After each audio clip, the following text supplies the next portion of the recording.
up, bitches? Good evening, everyone, and welcome to this bi-weekly episode of Danes and Dragons. Sorry for being a bit late. We had a what do you call that? Life happened, I suppose, or parents happened, depending on how you look at it. What happened? Well, our youngest member. Yes. Hello.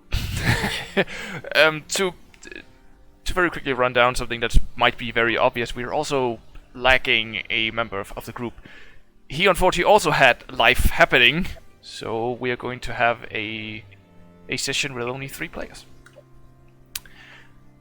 I don't think we have any kind of announcement that we need to say, unless any of you guys feel like there's something you want to say. What happened last time? Oh, I'll get to that, don't worry. It was more if you had something you wanted to say to people. No, not now. Potatoes are very hard to cook or grill. Cool. Yeah. Cool. Very well. Then I suppose Depending on the pan. I suppose then we'll just jump right into it. So, last we left off for our merry band of adventurers. They had escaped from the underground establishment of the family into the sewers of the city of Borealis. Making their way through the sewers, they were attacked by shadows at the exit to the sewers. Stumbling out of the sewers, they found themselves in the company of a firbolg named Adan Bluesong, who gave them a little bit of a helping hand, a little bit of coin, some food, and something to sleep in as they chose to travel their merry way south to Drustvar. On the way there, they met another merry band of people, amongst those a band of tabaxis, led by Ali el-Zafar, and his guards led by Greyclaw. During the night, they were attacked by goblins. And the next morning, after getting paid a relatively handsome reward for essentially just defending themselves, and some more resources in their hands, they continued on journey south to the city of Drustvar. And so we begin. So you guys are traveling south for another couple of days.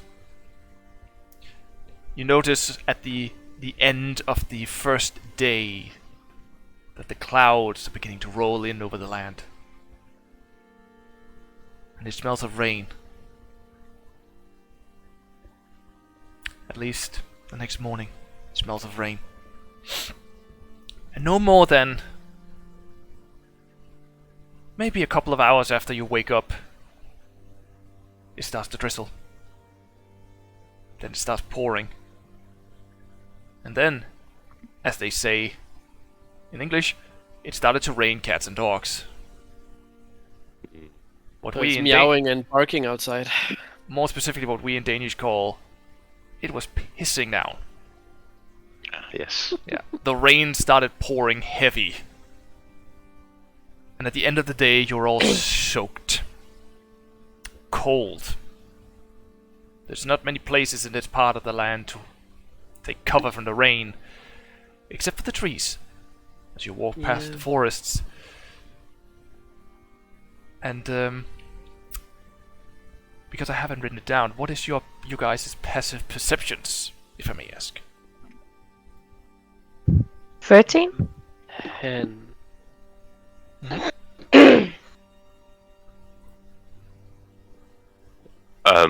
I will tell you as soon as I come into roll 20. Yes. Then I'll just check But myself. I believe it's a 9. Yes, it is. And Victor? Whoa, It that's is. so low. It is? Yes, I That know. was a mistake. And what about you, Victor? What is your well, passive I said perception? 10. I said 10. 10. Okay.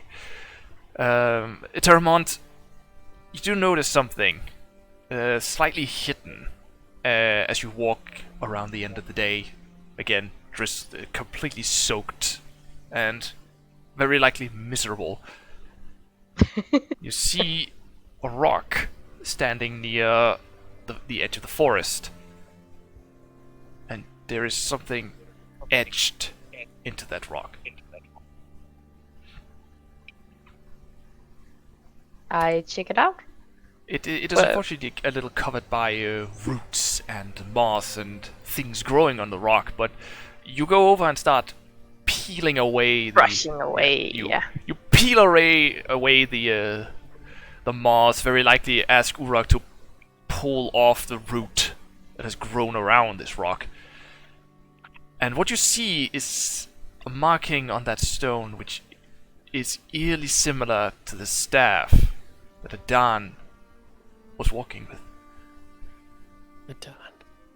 Almost a carbon copy of his staff. Wait, it's carved into the stone. It is carved into the stone, a marking that is eerily similar to Adan's staff. Okay. Yeah. And you start thinking to yourself, roll the religion check. Eterèmont. Yes. Is this the place with the god? It might be, but I'm not sure. I rolled a 6. You do remember that Adan had talked about his god that he follows, Darius, and about the clearing that would be close to Drustvar. And you do notice inside that there are steps. Wooden steps. Wait, leading it's a up. building? No, it's not a building. There are steps leading into the forest. Oh, They too are... Sorry, not wooden. Stone. Stone stairs. But they are smooth and eroded over time because of weather and travel, very likely. Is it in the stone, or is it a path on the ground? Or... There is a rock, like a stone, that has the carving Yeah. in it. And then there is stone stairs that leads a little up into the forest. Up a slight hill. Okay. And these stone steps are smooth and eroded, like as if they have been almost carved smooth by rain and wind. So they're like old, like ancient almost. Let's try to follow them. sounds very good, my friends. I wonder where they Hello, lead what? anyways. Might be riches to find. I would not believe so. And you start following the path, I assume. Yes. Cool.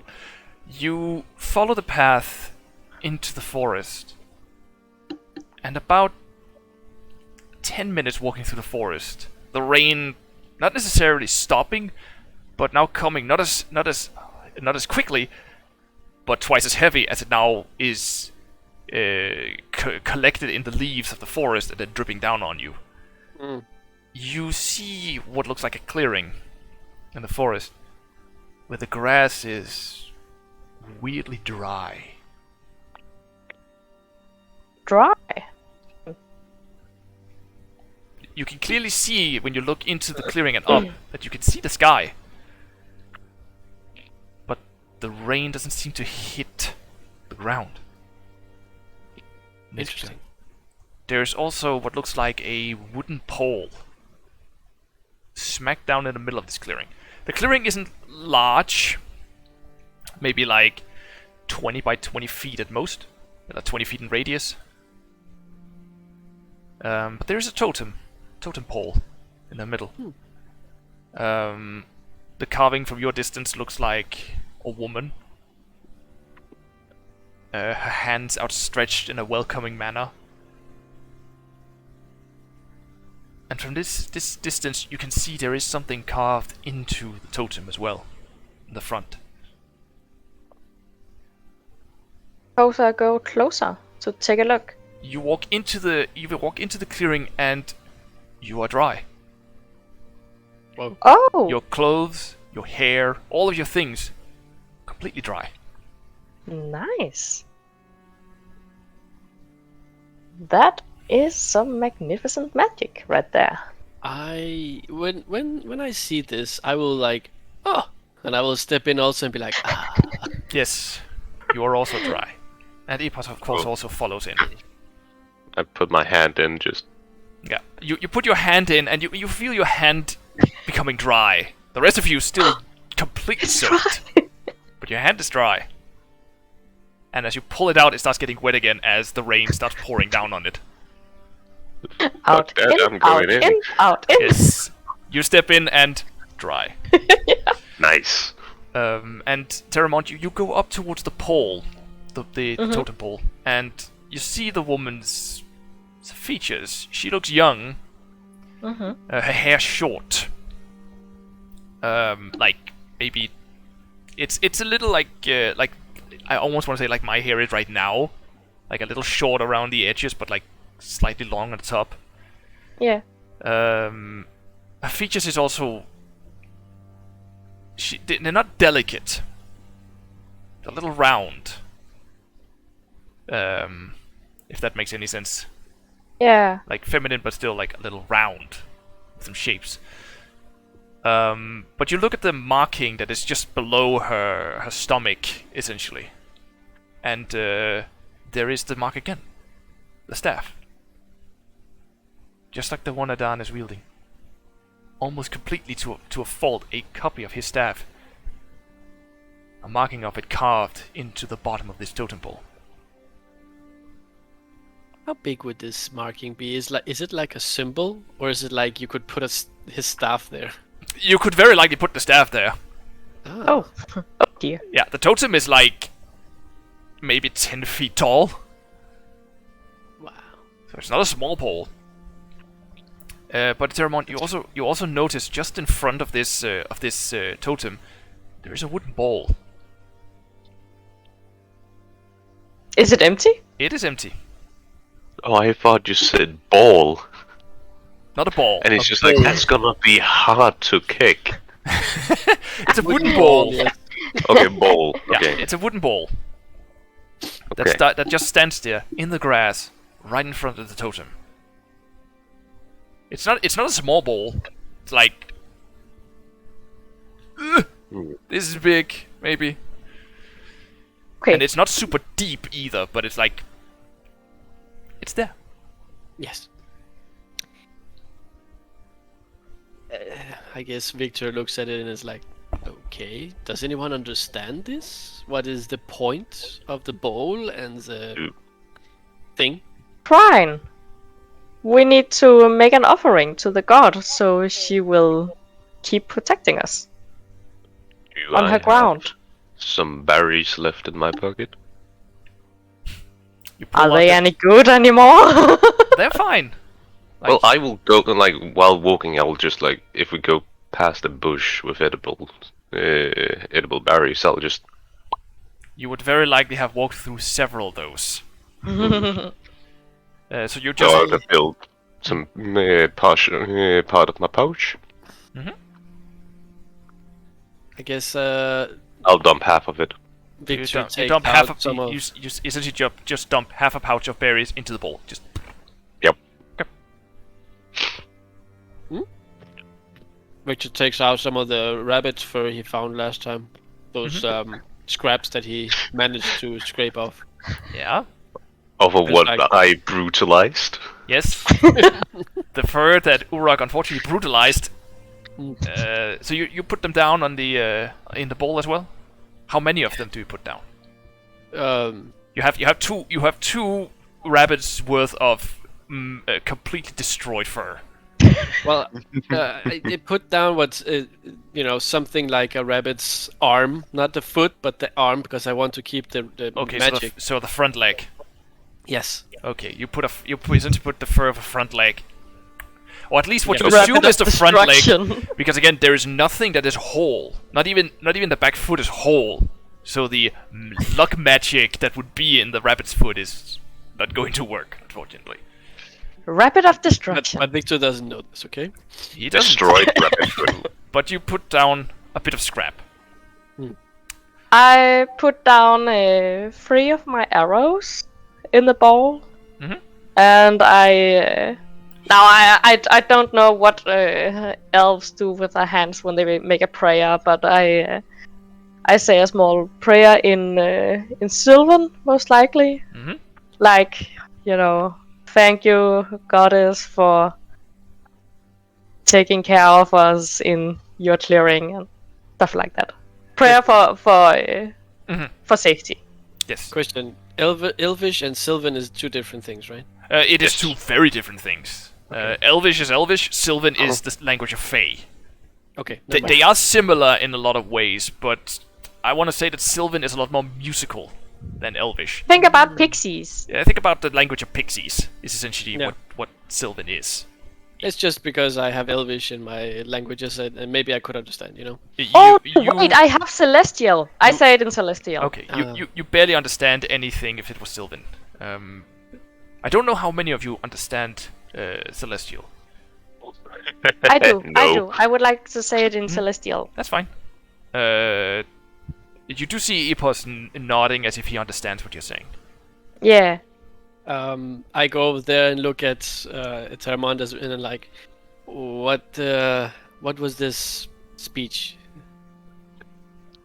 Well, I just made a small prayer to the goddess, hoping she will keep looking over us while we are camping here. Oh, do you think if I do a prayer in some strange language I know that I could get fortune in my travels? Well, maybe you did make an offering, so you could always hope. But don't do something stupid like the speech of devils or something like that. Why not? I think you should stay away from those. So, never mind, guys. As you are essentially putting in these different things and these different things into the ball, Epos is also throws in a couple of bolts. Essentially, more or less follows what you're doing, Eterèmont. Mm-hmm. And as you do, and you essentially walk away from the ball, very likely to set up camp, I assume. Yeah. You do start to feel a certain warmth in your bodies. No, I said you shouldn't eat those rooms. No. Whoops. Don't worry, you're not tripping balls. That is a different thing. Don't worry, that'll happen. It always happens. But yeah, you start feeling this slight warmth within you, a comfort, or perhaps more. Who's to say? But you do feel Bravery? it. Bravery? Who knows? You do feel comfort. Good. Comfortable. Like it's there's a slight comfort to the whole endeavor. But I assume you start setting up camp. Well, might as well. It's dry here. Mhm. Nice. By the way, do I have water in my water skin?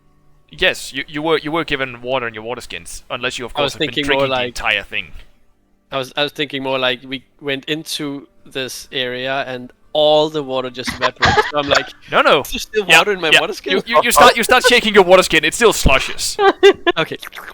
It would have been a very interesting trick. Yeah. Yes, another interesting trick. But no, there is water in them. Okay, cool. Of course, that depends on how quickly Victor would empty such a water skin. If he would save it a little bit, or if he just drank whenever he was thirsty, then maybe it's time to fill it.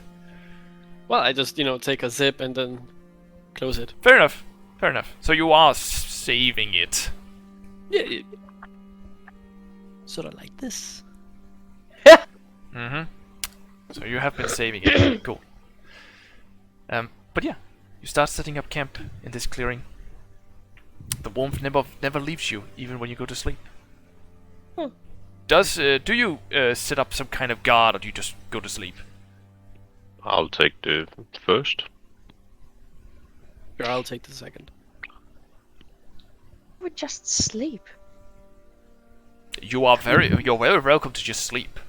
If you Eterèmont, just say And Anyways, I only have to sleep like 4 hours or something like that. Well, you have to meditate for 4 hours. It's not the same as sleep. Okay, so I meditate for 4 Yes. hours. Elves in my world are able to sleep for the 8 hours, but but it's more to just feel a little human that they do this. Mm-hmm. I will just meditate for 4 hours and Yes. try to get in contact with the goddess or something like that. So you try to get in Zen. You try to get you try to get to create some kind of connection with Darius or some other god. I don't know, just like feeling the blessing she's giving us and listening to the critters in the forest and stuff like that. But you start relaxing your mind. Oh shit. And you don't.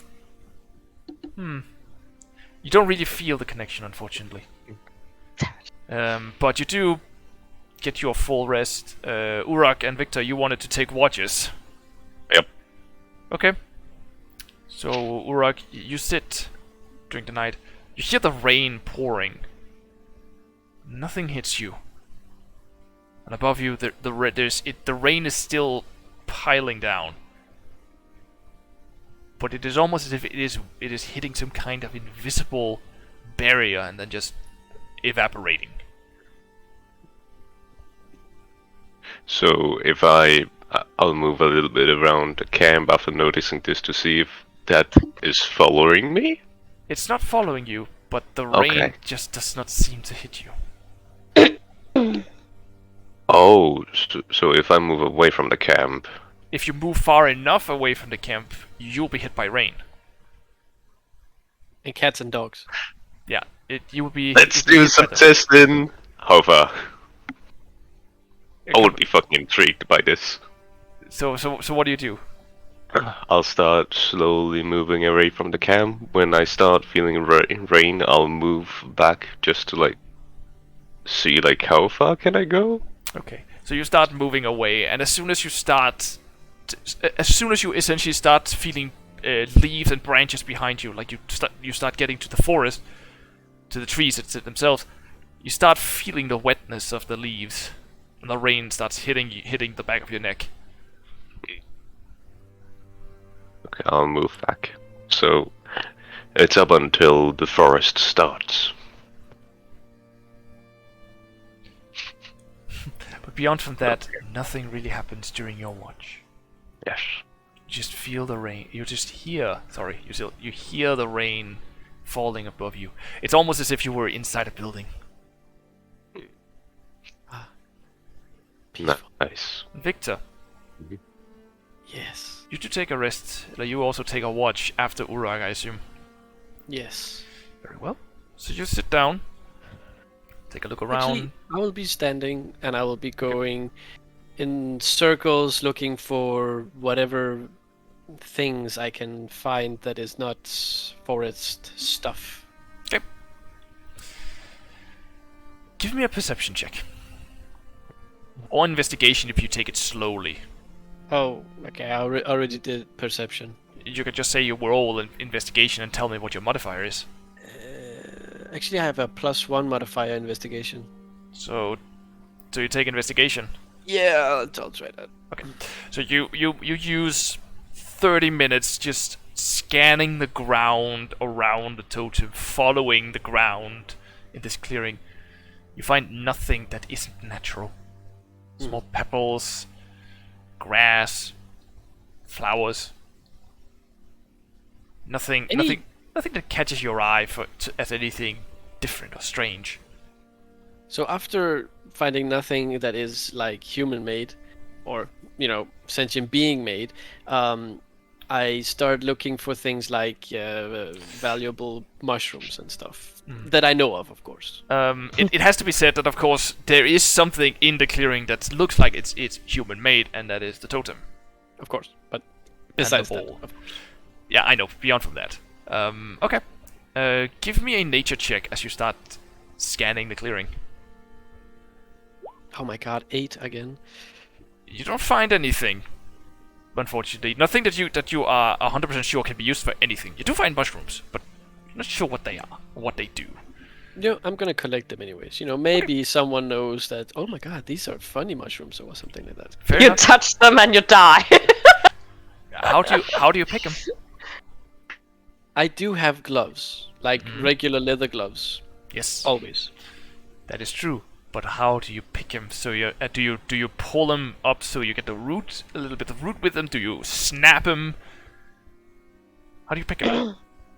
Depends. What size are they? A small, Like, okay, then I just pick him by the root, and then I pull them. okay. Just to be clear, how often has Victor plucked mushrooms in his life? I would say a few times, but only because they were valuable. Okay. So you do pick them.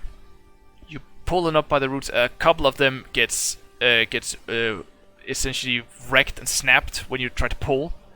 They are a little brittle, but you essentially pick up, let's say, 3 unknown mushrooms. Unknown, yes. Yes. As you're not entirely sure what these things are. 3, you say? 3. Unfortunately, the rest of them got a little broken. Got a little snapped. It's very low weight, right? Yeah, you don't have to put a weight on them. They're small. They weigh so little. I don't want to think about it. Anyway, so you walk you around. Nothing seems to happen. You barely hear anything from the forest, actually. Interesting. And you go to sleep. Actually, I poke the elf. Okay, you poke Eterèmont as his meditation essentially comes to an end, and he opens his eyes on his own. Actually, You are you disturbing. elf. I poke your face. No, you elf. Your turn.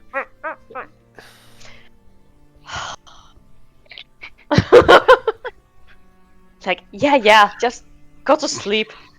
Thank you. Go do your human thing. Yeah, go do your human thing. So Eterèmont, Human. you wake up, and what do you do? Oh my god, I go back to meditation. You go back to meditating. Your meditation is over. You don't have to meditate anymore. The 4 hours have been done. Yeah, is there something I want to do? No, I don't really think so. No, is it still raining? Yes.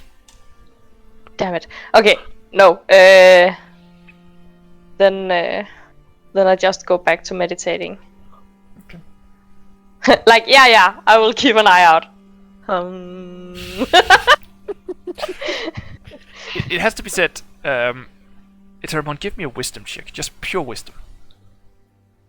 Yes. Just for the hell of it. Let's see.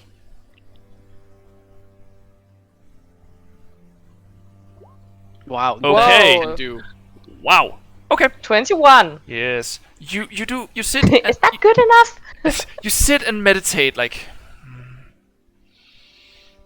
and you do feel a presence in the clearing.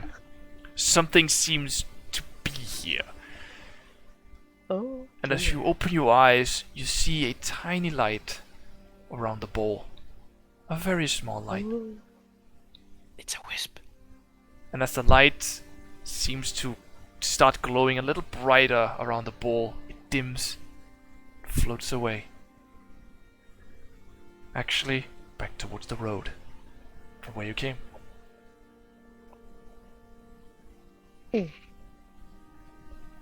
Have I ever seen anything like this before?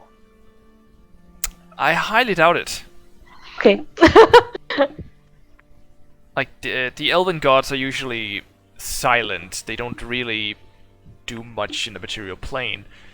But you have heard a little bit about that the human gods do have a tendency to sometimes make their presence known. And you did this presence also felt new. Like, you've never felt this one before. So you assume that whatever it was, it must have some connection to a human god. Very likely there is. Is there anything else you do? No, I don't think so. Okay.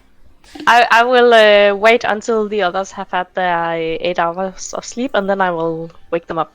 Okay. So you wait for what you assume is another Yeah. 6 hours, because you need to be sure they all get 8. And you start waking them up about an hour before you wake them up. You do see that the rain stops. It started to drizzle off about a couple of hours after that little ball of light vanished from the camps from the clearing. The rain started drizzling a little bit, and then it evaporated after about an hour before you wake the others. Okay. How do you wake me? I Slap actually. him. I dare you. Oh, what? Slap him. I was thinking Yeah. I was thinking he was going to go over and kick him. Wait, I just have to see if I have something funny in my backpack. I don't think you do, unfortunately. No, not yet. But don't worry, we need to get you some fireworks. Oh shit! You can be damn sure they do exist. No, There you go, I put it mean, yeah, I just, nudge them with my boot, like, hey, time to wake up. Come on, human. Or not human. Which Big one? Goliath, like man Mm-hmm. and human. So you hear a voice in your head. Why do you wake me, mortal? Hey, you're the I one with the shortest lifespan. Don't do this to me. Fine. I And I pack wake up myself. and it's like, why do you wake me, motherfucker? Yeah, Epos also just gets up.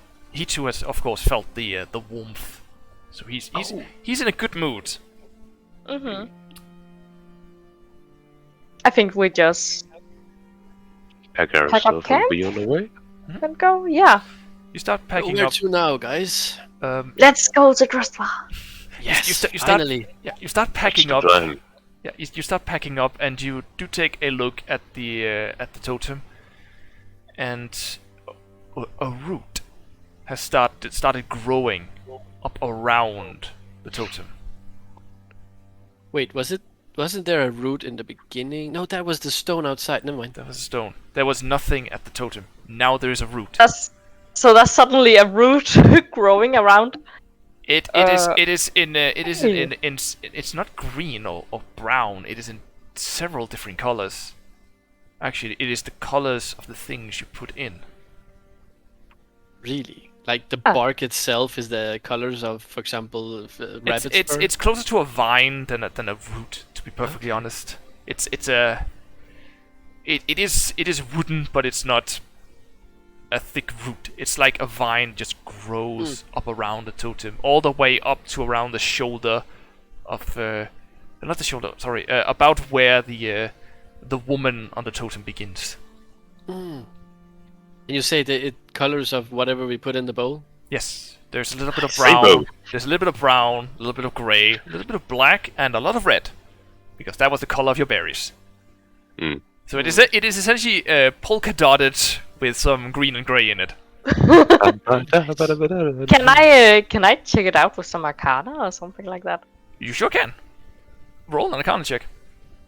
Like, oh, what is this? Holy It's moly. magic. It's very, Wow. very, very, very likely magic. But it's Holy not shit, arcane. dude. It's not arcane. This is not something you've seen before, but it seems to have something to do definitely with the light you saw last night and the fact that the bowl is empty. Oh, it's empty. The bowl is empty. The root has the colors of the thing the vine has the color of the things you put in. And it came on its own during the night. It's magic. And you This also is very interesting. you also get the feeling that if you remove it, something strange might happen. Yeah, I'm not gonna do that. You are tempted to do it, but it's your choice. Actually, Victor cannot withstand the temptation, Oh, so no, he's no. actually takes a dagger and cuts it a little bit. Do you cut it off from the totem? I try to stop him. Let's say one of the branches. I just Okay. I try to stop him. I would also like to try to stop him. Okay. This is going to be a grapple. So, Urak and Eterèmont, you can either roll an athletics together, or one of you do it with advantage. I would like Urak to do it with advantage. Okay. And Victor, you can do athletics or acrobatics to try to get out of it. 17. where is my? Okay, it has to be this one. Fuck. You, I mean, Victor, 7. you go over with your dagger, and Urak just grabs your hand like. No. Yeah, he essentially grabs you from behind like, rip, and Eterèmont has a hand on your wrist, like around your dagger hand, and is pulling your hand down. I'm like, why are you keeping me from doing this? We gave these things to the goddess. We are not going to take them back. I am I'm also taking intrigued our by. things left to back. I'm just taking some of this magic wine. Maybe it will be worth something. No, it will be a violation to the goddess. What are you thinking about? I knew humans were stupid, but this? I know gods. Don't get it wrong. I'm also intrigued by this wine. Rude. But gods is not something to mess with. You people and your gods. Fine, I will not take these, but the next thing I take, and you will not stop me. Depends on what. That depends. I put him down. Okay. And I don't know why, but I just kind of think like I just take him under his arms and just like nope. Yeah, just up, arms up the armpit, just lift and just pull him a little back. No. he's like a dog, like, Yeah, like. But yeah, you essentially pulled away from it, and you start packing up your camp. Yes. yeah. Fair enough. Mm. And you start walking out, and Epos thinks for a second, and it's like, I think I'm gonna take a closer look at that. And he starts going over and starts to weave his hands a little bit. And as he What does, are you doing? he essentially starts doing something. You see his eyes glaze over a little bit, and then all of a sudden he's like, "Uh-oh," and What's wrong? and a small cloud of smoke is just around him. And as the smoke dissipates, a potted plant stands where Epos was a moment ago. I thought that man said he knew what he was doing with his magic. He's a wild magic sorcerer, right? He is indeed.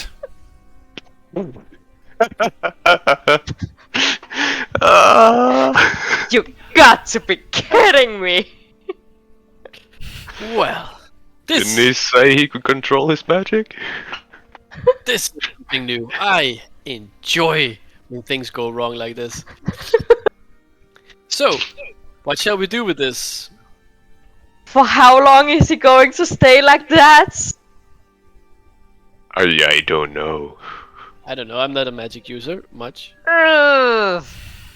Got to be kidding me. I go over and lift the potted plant and just like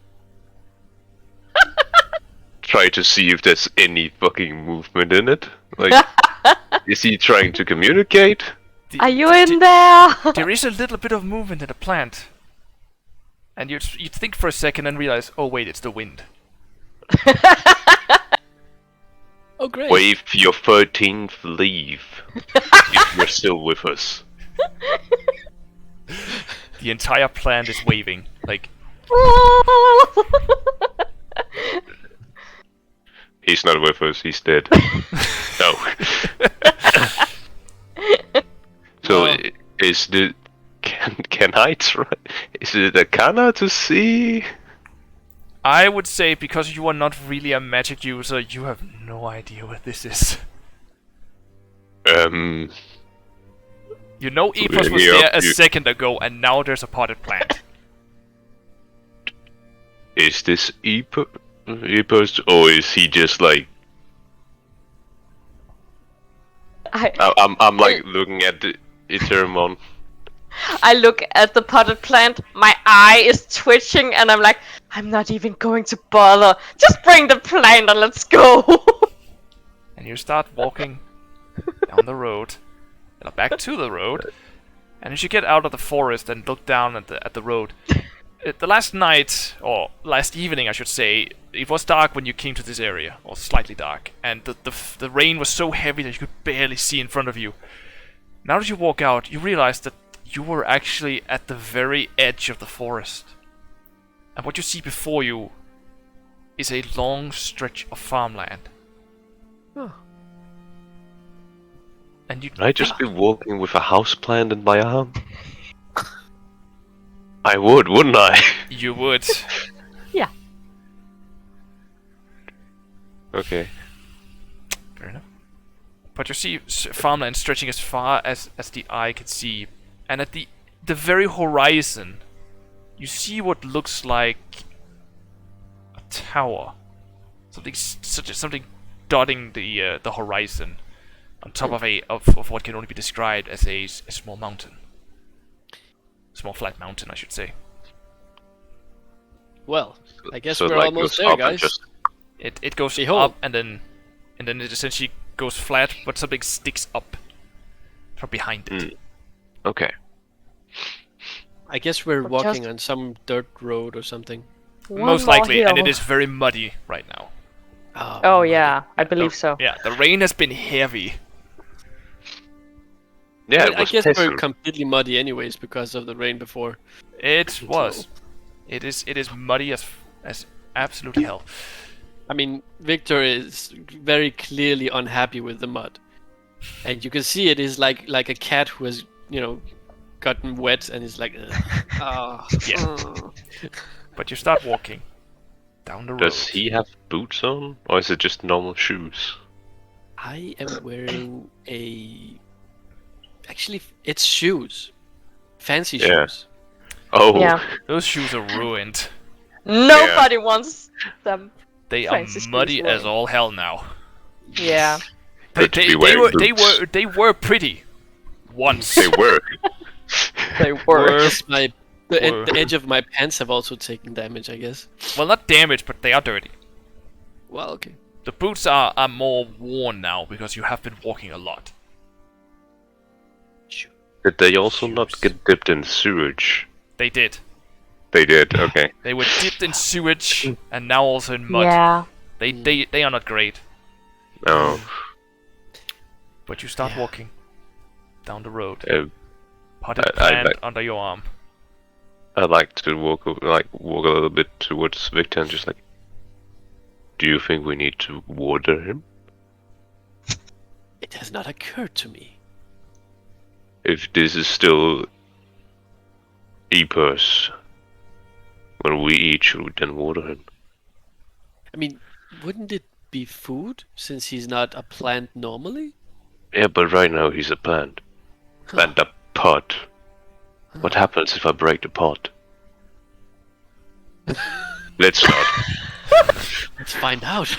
No. I don't think anything happens if you break the pot, but the roots would be worse. Would his clothing then be destroyed? Worse what happens that. if I like plug?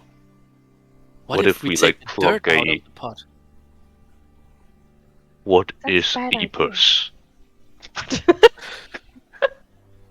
Is he the root? The leaves? As Urak is having... If we taste the leaves, will it taste of human? As Urak is having an existential crisis as you're walking down the road, not having an idea of what it is that he's holding, you're walking down the dirt road between the farms and fields. The houses are sporadic in this area, but the farms are many. Oh god, if we take off one of the leaves, does that mean he loses a leg? Or is that his hair? This discussion goes on for a while. I can imagine. I could see this we will being your keep it. discussion the entire day. And you do walk for the entire day. And Eterèmont, as you are all engrossed in this weirdly scientific, definitely scientific conversation, you do notice as you get closer that the mountain seems to be made of not like mountain, but like individual stones, and you realize, oh, it's a wall. And you see that you have actually made relatively good time. At about the end of your day, about 6 or 7 in the evening, you stand before I will the water gate. the plant. You water the plant as you walk. You stand before the gates to Drustvar. Very nice. Drustvar my is God. the capital, right? It is the capital city of Ashen. So there would be like a very big, very heavily guarded gate. It wouldn't be so heavily guarded as you might think. It's not that. It's not because there stands like 50 or 60 soldiers out in front of the gates. The gates are open, but there are soldiers walking around, and you do see them. They are definitely better armed and armored than the soldiers in Borealis. Yeah. I would expect so. Yeah, the soldiers in Borealis' gear is a little worn and old. Here, they're almost brand new. Breastplates that shines, spears and longswords at their hip and hands, and shields. But guys, I just imagine 3 adult men looking down on a potted plant, watering it, like, is something happening? Is it alright?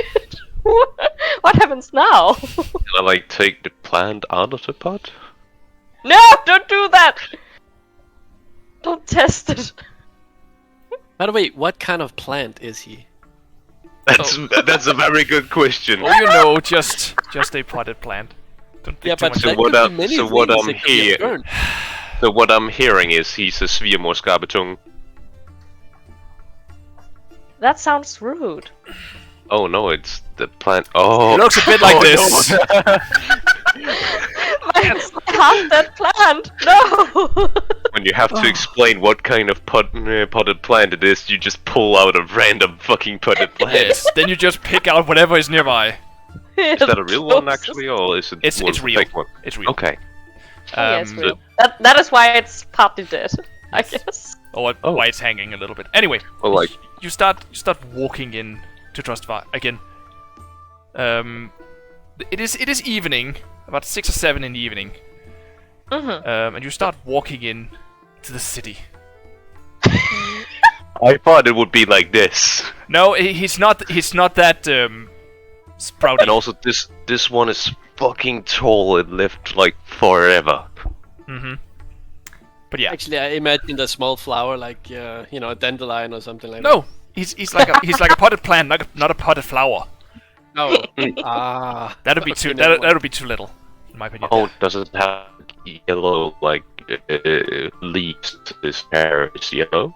Or is it just... We're getting too much into this. No, Sorry. it's fine. It is a little bit like the one I showed you. It is striped, so he would be a little bit. It would essentially be green and a slight tinge of yellow in the stripes. Hmm. Again to insinuate his golden hair. Magnificent. Yes, his magnificent short golden hair. But you start moving into Drustvar itself. You walk in through the main gates and see these several people walking in and out of the city, even at this hour. And they are numerous in races and very likely also nationalities. They seem to come from all over. Many sporting clothes that is not that unsimilar to what Ali was wearing. They're very colorful, light clothes. They're not tabaxis though, they are human.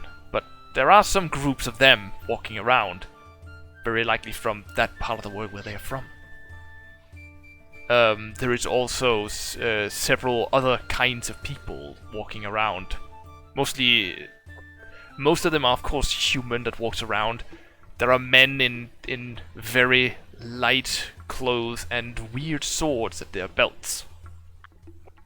Curved swords? Very, very slightly curved, yes. Very nice. We here in our world would know it as a katana. Oh, like that? Okay, I thought you meant like sabers, like No, no. Arabian sabers. Alchins. Like I said, slightly, very slightly curved. Yes. They're essentially walking around with katanas and these long robes almost and clothes. Yeah. It's like What about elves? There are elves. They're not. You do look at all these elves, Eterèmont, and they do not look as bright as you are. Yeah. They look stupid. No. Well, slightly, actually. They don't look as intelligent as Eterèmont, but also there is a certain glow to them that is not there. Yeah. Almost as if, like you, Eterèmont, are a high elf. Your elven nature is born. I have a spark. Your elven lineage is connected to the arcane. These Yeah. elves are not. But you also know of other elven kinds. These do not fit any of them. Oh? So they are not even high elven? They are not high elven. They're not wood elven either. They're also not Oh. drow. Yeah. Because why would they be I here was- then? Like they would have to be imprisoned or killed. Definitely on sight. Yeah. Like that's not good enough. And they're also definitely not sea elves. They're not blue Yeah. or have gills. But you're not entirely sure. They are elves. They have the same kind of pointy ears as you do. But they are lacking Yeah. that certain glow. It's a giant gnome. That is a very tall gnome then. Because it is just about as tall as Eterèmont is. Ella, he is. Oh my god! I just can't think. Would they be looking at me? Like, would I be the different one here? Oh yeah, you would definitely be the different one here when it comes to elves. And yes, they are. There are some of the elves that look at you. Okay. I am killing it. I'm like bashing in the glow, you know? Yes. It's not so much they're looking at you in awe, but more like in wonder. Like Yeah. Like, you get the sense that they essentially, maybe something inside them is thinking, what is this? What is he doing here? He doesn't fit in here. Why is he here? You actually almost hear them whisper this to each other. Why is he here? But still, Eterèmont would be killing it. Like, Mhm. yeah, I'm getting attention. I like this. Yes. Yeah, you should be looking at me. But there are many different types of people walking around, many different types of races. Yeah. A couple of dwarves walk by. A tiefling is sitting up near a building, very likely begging for scraps of food or coin. And several elves walking around, actually running between people, seeming to be in a hurry. A couple of gnomes. A Leonin also walks around. Actually, the guy with the long flowing clothes and the katana. I guess when Victor sees it, it's like, oh, yes, like nostalgia, like, you know, childhood dream to see one of these. You have heard a little bit about Leonin and their homeland. Yeah, like they're legends. But not a lot. The land was essentially discovered by sailors about 70 years ago, and it's only recently they have even started leaving their own homeland. Like a year ago, perhaps. You heard the first rumor. I walk over to that Leonin and introduce myself. Mm-hmm. You run over to him as he has his back turned on you and start talking, and he just walks away. Wait, where did he go? Like, rude. Yeah, he doesn't seem to even acknowledge that you exist, at least in the beginning. and it's most likely because you walk up to his back and start talking to him, and he just keeps walking. Doesn't react to you. That's unfortunate.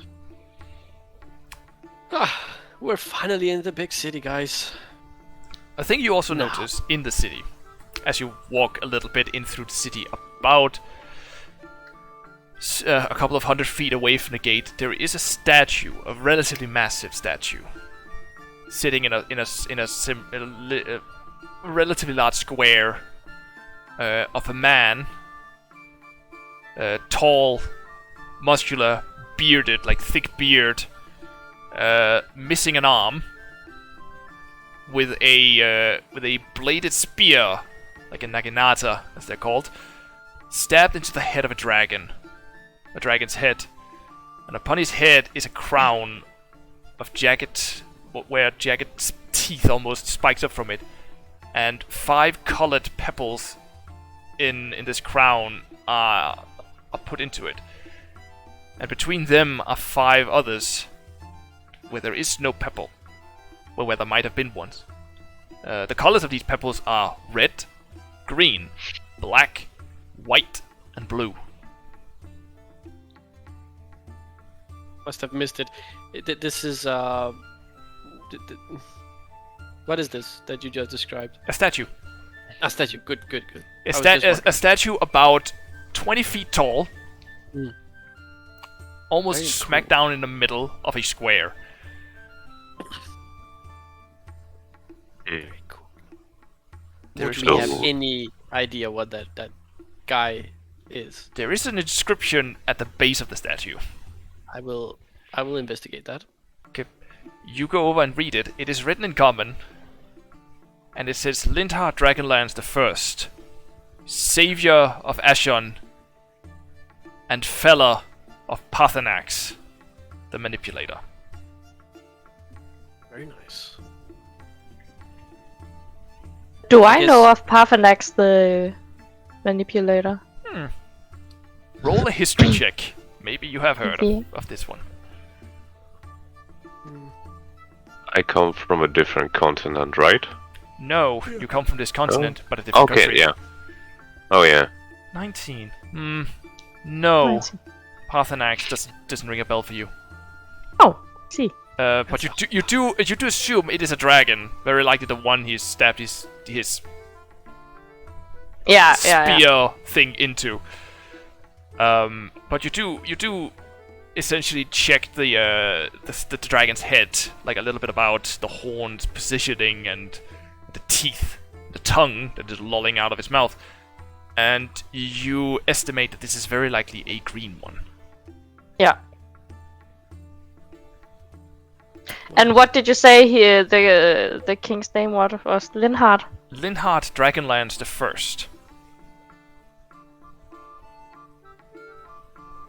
Yeah. So, what were we doing here again? We kind of just Looking for, possible ways to reacquire the things that we have lost, first and foremost, and then some guy we needed to meet here. Yeah. We needed to find this guy, Matthias, who might be able to help us locate our things. yeah. And I also know there's quite a magnificent library in this city, which I would like to visit at some point. Well, isn't he supposed to be in a big, magnificent place? Yes. And in the I don't remember, but a section of the city Yeah. with magic. No, it must have been Clown's district or something like that. I do not believe you are correct. I've never heard of a clown district. Maybe It's where just you that- come from. So, oh my god. I believe I would try to find a guard to ask directions. Oh, that's gonna be easy. There's a lot of them, and they seem Yeah. to be patrolling with lamps at the moment. Not like torches, but like lamps. Oil lamps. Yeah, oil lamps that they hold around in a handle. And of So course, it's a little dark. it is starting to get a little dark at the moment. You do also see what looks to be a couple of people running around with torches, like these long poles with with a not a candle, but like a small fire at the end that seems to be putting them into light poles, like lighting up the streets. Interesting. Castle. Why don't they just light them up with magic? That would be so much easier. Yeah, I don't think all people are magical like us. Maybe not. Says the human.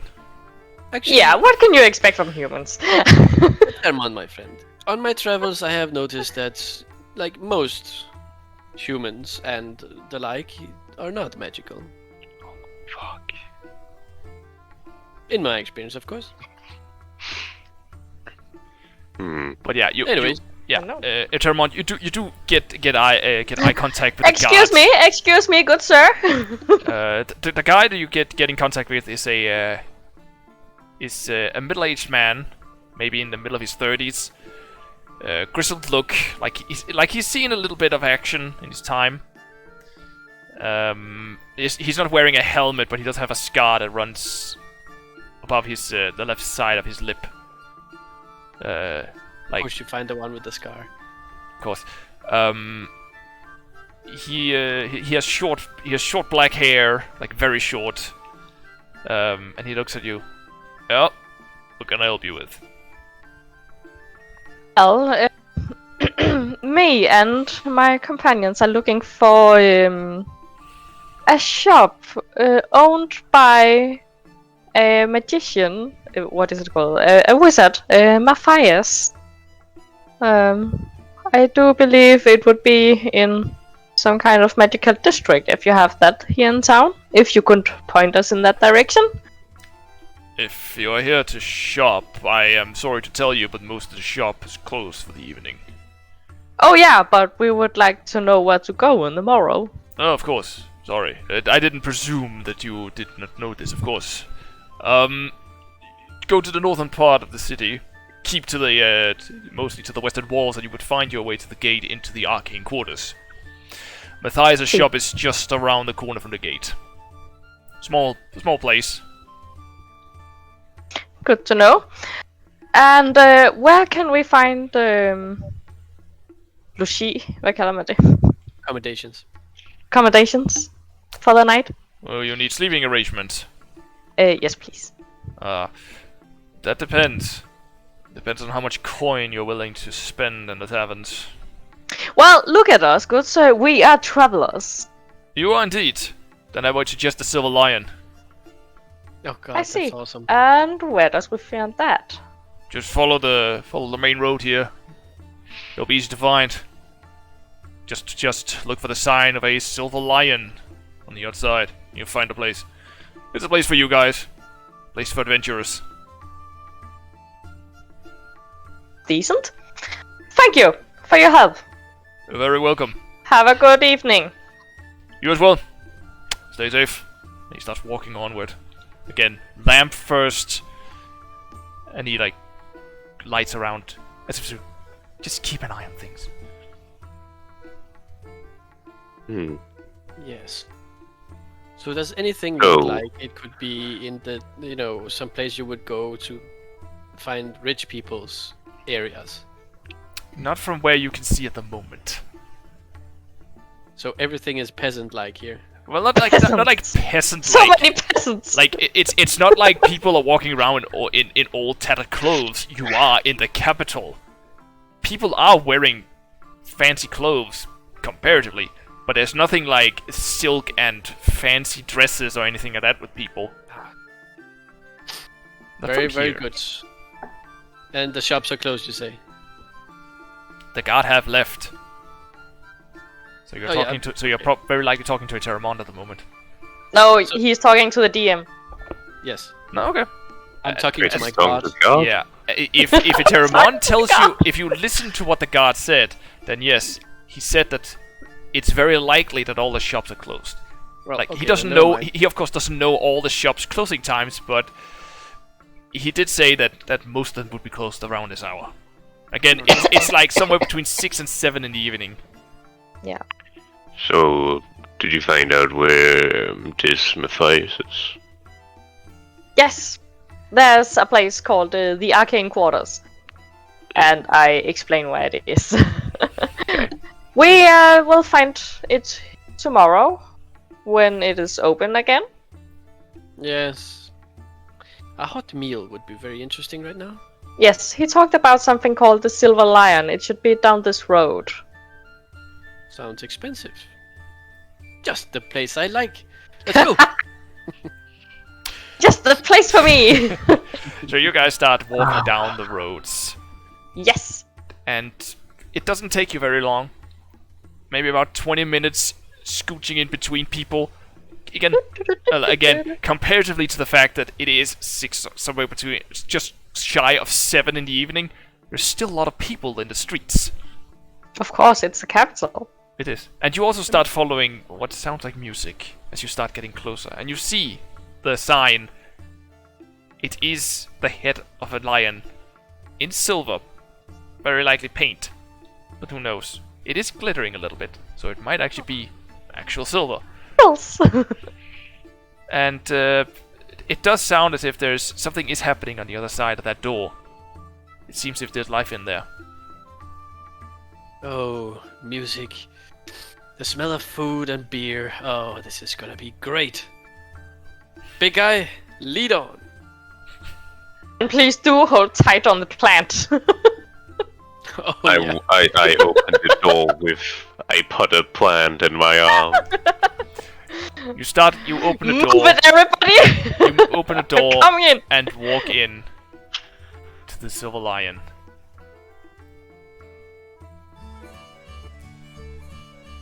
Ah, folk music. Indeed. Yeah. Sounds more like the Silver Lion now. You walk into the Silver Lion and the place is bustling with people.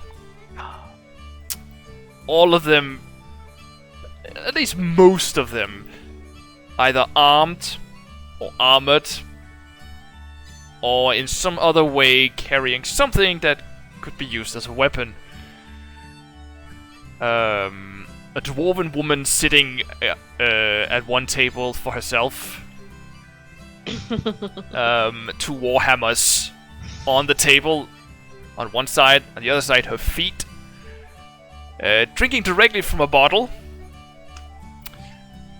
People seem to walk back and forth between her, and she gives them some words, and they start moving out.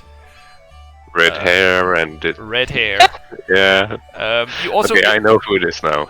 you also see a bald man in his late 40s, with the biggest mustache that you've ever seen, like just out from his face. You could barely see his mouth from the mustache, and a little on the round side with his belly.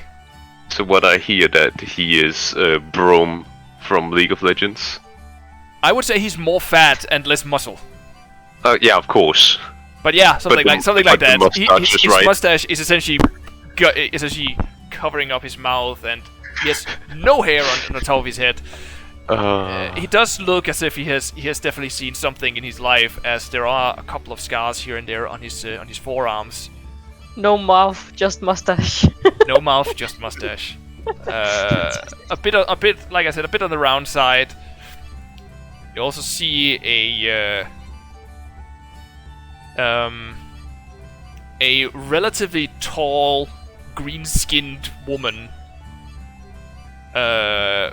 essentially almost picking up chairs with people on them to like scrape things down from under them, like she's cleaning.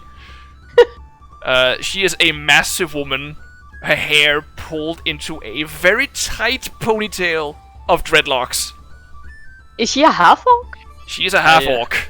Ah. I do like this to Urak, and like, hey, that's someone for you, right? Be careful. I was about to drop the plant. Oh, Epos. Oh, yeah. This woman is about. What was it? Yeah, this woman is about 6'7". She is tall. What did you say? That woman looks like someone you would find interesting, right? Want me to introduce you? Maybe another time. We'll find out. Alright. Maybe later, you know? No rushing. Right now, let's get settled.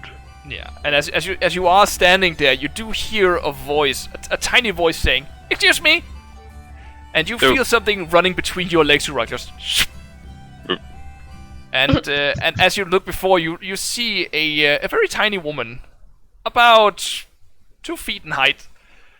Her hair almost put up in as like a spire going directly up. Yeah.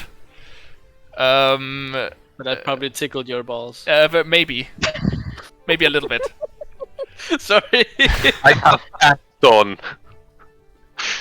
Yeah. Whatever. But okay. Yeah, he does have armor on, but still. But this woman runs in under you. You do see what looks like she has round ears, so she's definitely not a halfling. And she just turned very quickly, and you do see her face is completely covered with freckles, and she has these green eyes that almost smiles back to you as she runs ahead, holding a tray of like 6 beers, just which also came in between your legs but didn't hit anything. Interesting. She's very I likely will very... stand there in awe. Yeah, you'd think to yourself, she's been doing this for a while, or maybe she's just very good at this. Sleight of hand, awesome. I like look at my legs. It's not even like I'm like spreading them that much. You have no idea how she did it, but she managed to get between your legs, not just herself, but also the tray with 6 beers without spilling a drop. Amazing. Wow, she's fantastic. I must know more. What a woman! Behind the tavern, behind the bar, there is a human woman. Blonde hair set in a bun on the back of her head. Shining blue eyes and pale skin. That smiles at everyone in the tavern. Takes orders from people coming up and giving them ale, food, sometimes keys, and sometimes taking things from them, weapons, other things, and essentially just putting them in a back room nearby. Interesting. That's where I need to go. No. Cover me. I'm going in. Do you try to stealth in there? No.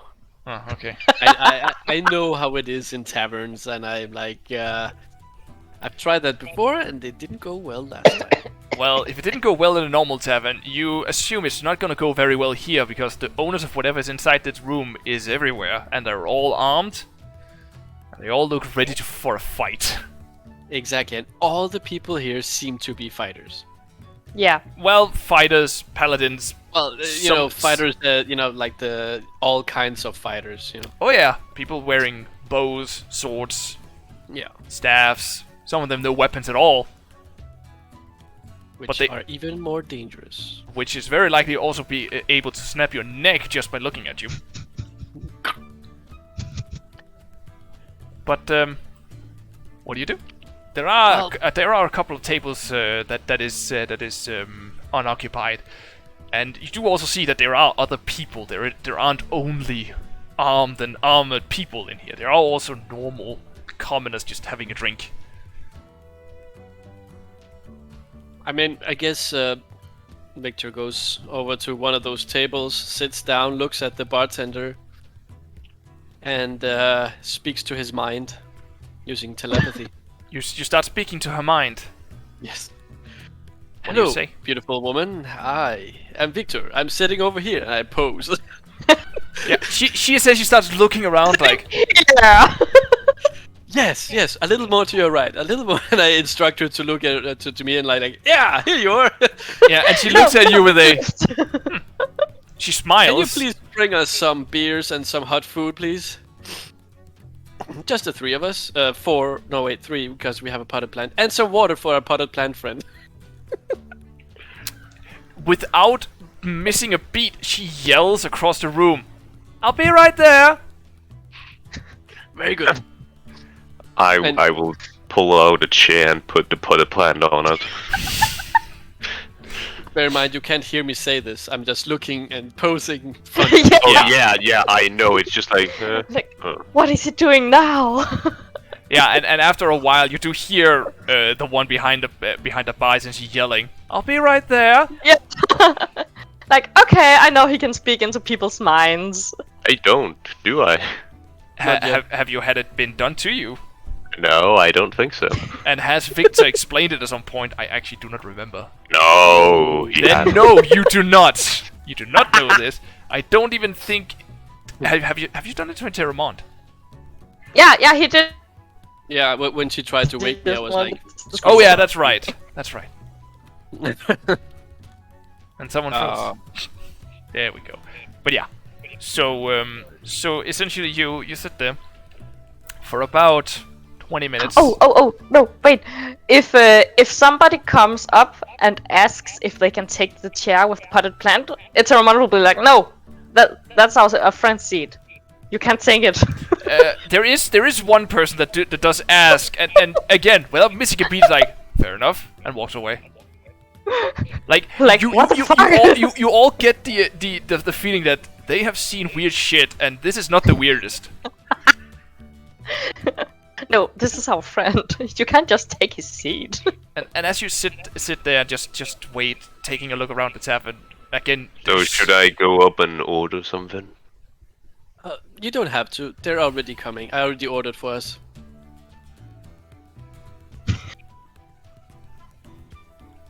Hot food and beer. Oh yeah, you can't. It's because. Yeah, and I start talking to your mind. You see, my lips are not moving, and I'm still telling you, I can speak to your mind, my friend. Yes, yes, behind you. Yes. and as you said that and started speaking his mind, you do hear a voice behind you. Yeah, apparently he can speak to people's minds. That's interesting. And the human woman sits down 3 beers on the table. And then she asks, "Are we going to open a tab, or are you paying immediately?" Well, I guess we need more beers later, so let's open a tab. Very well. I should open a tab for you. We are also in need of rooms. Oh, also that. You need a room. Fair enough. We can handle that in a moment. Your food will be here shortly. As far as I understood, you needed some water for your plant friend here. Yes. And some Yeah. fertilizer if you have it. I don't know what plants need. I've heard fertilizer somewhere. How long has he been like He- this? A Since little this bit morning. more. Yeah. I would suggest taking him to someone that might be able to help him. We have seen this happen before. It usually doesn't last this long. So. Well, he was okay. messing with a goddess shrine, so I guess some of it was his own fault. So this has happened before in this tavern? Yeah, a couple of times. Oh, that's why nobody looks like weird at me bringing in a potted plant. Trust me, people have brought strange things into this place many times. What's the strangest thing you've seen?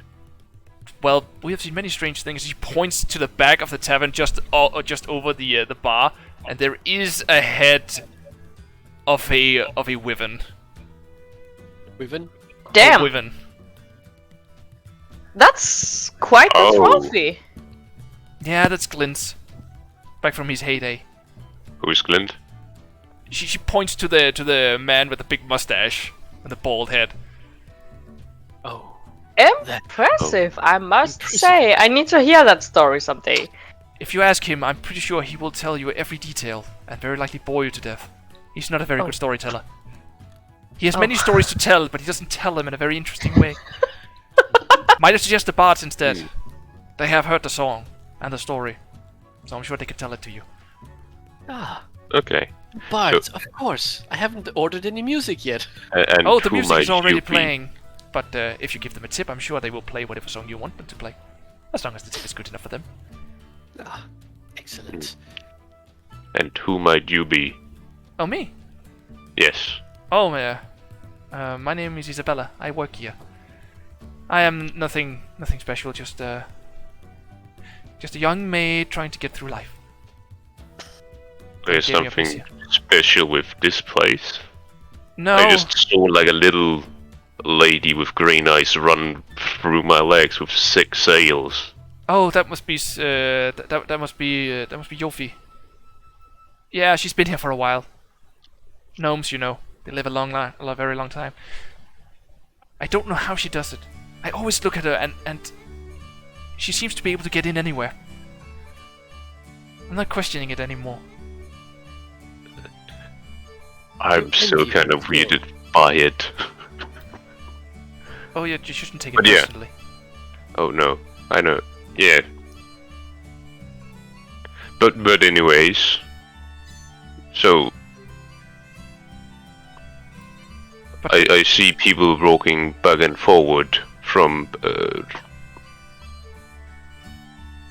dwarf over there. Is that are you like a how should I put it? I'm not sure how I should put it. what are you thinking? Well, it seems like everybody here is armed in some way. Well, it's Are you a place where people gather for adventure? Oh yes, we are actually an extension of the Adventuring Guild, the Legion of Glory. So if we needed some coin, You could definitely get work from Toadild. Toadild. Toadild. Excellent. Write that down in your notes. Toadild Forgehammer. Sorry, Steel Toe. She's a good one. Just if you want to get on her good side, buy her a drink and you're her best friend. Well, her- that sounds easy. Buy her a bottle and she will very likely go to bed with you. Oh, fine. Can you point me in the direction of this person? She points She's over over to there. Yeah, she points to the dwarf sitting with a bottle in her hand, 2 warhammers on the table, and her feet up, and just slogging this entire bottle down. Even I fucking noticed her. You all noticed her. Victor Yeah. apparently just decided to ignore her. No, Victor wouldn't know the names, so, you know. No, but yeah. That's fair.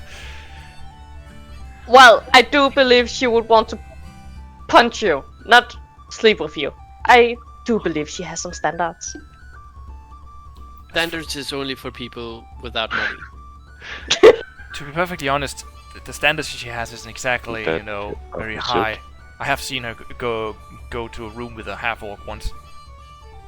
I don't know why she did it, until I realized there was 3 bottles on her table.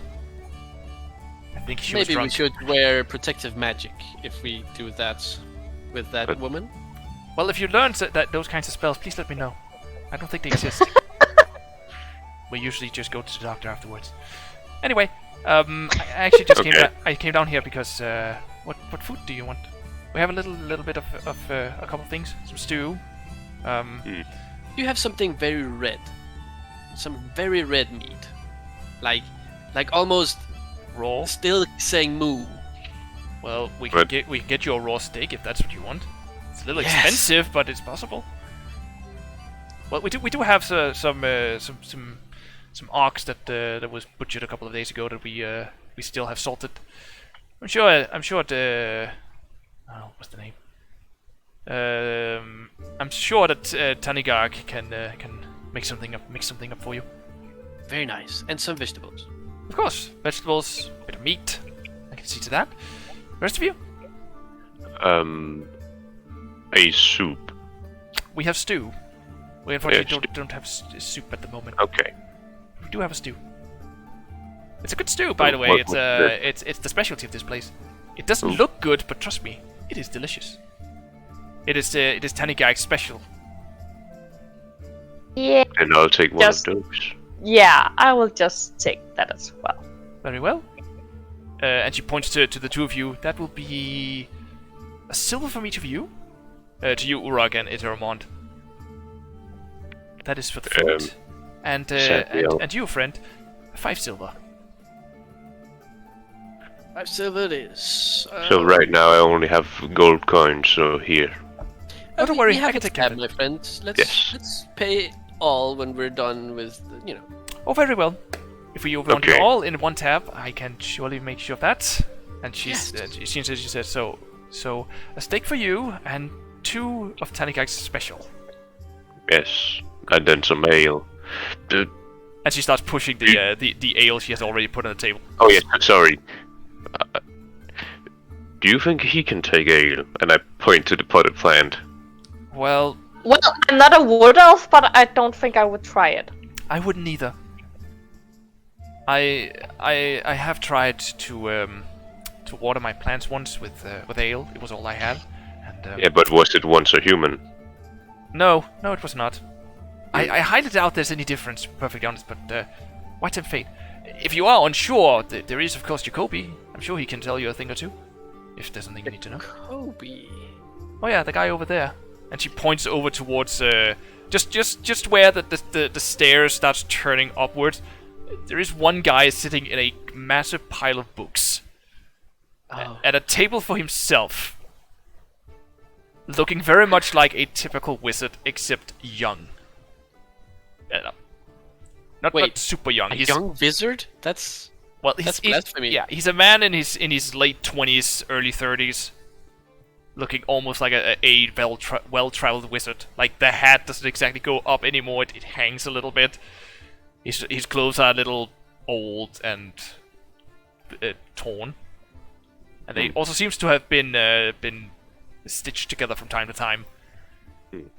And he sits reading books for himself.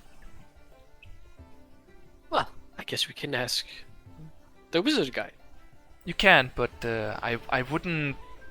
I don't know if he's willing to talk. He doesn't say a lot most of the time, and he's always burying himself in the books. But he usually helps adventurers if they have need of arcane stuff.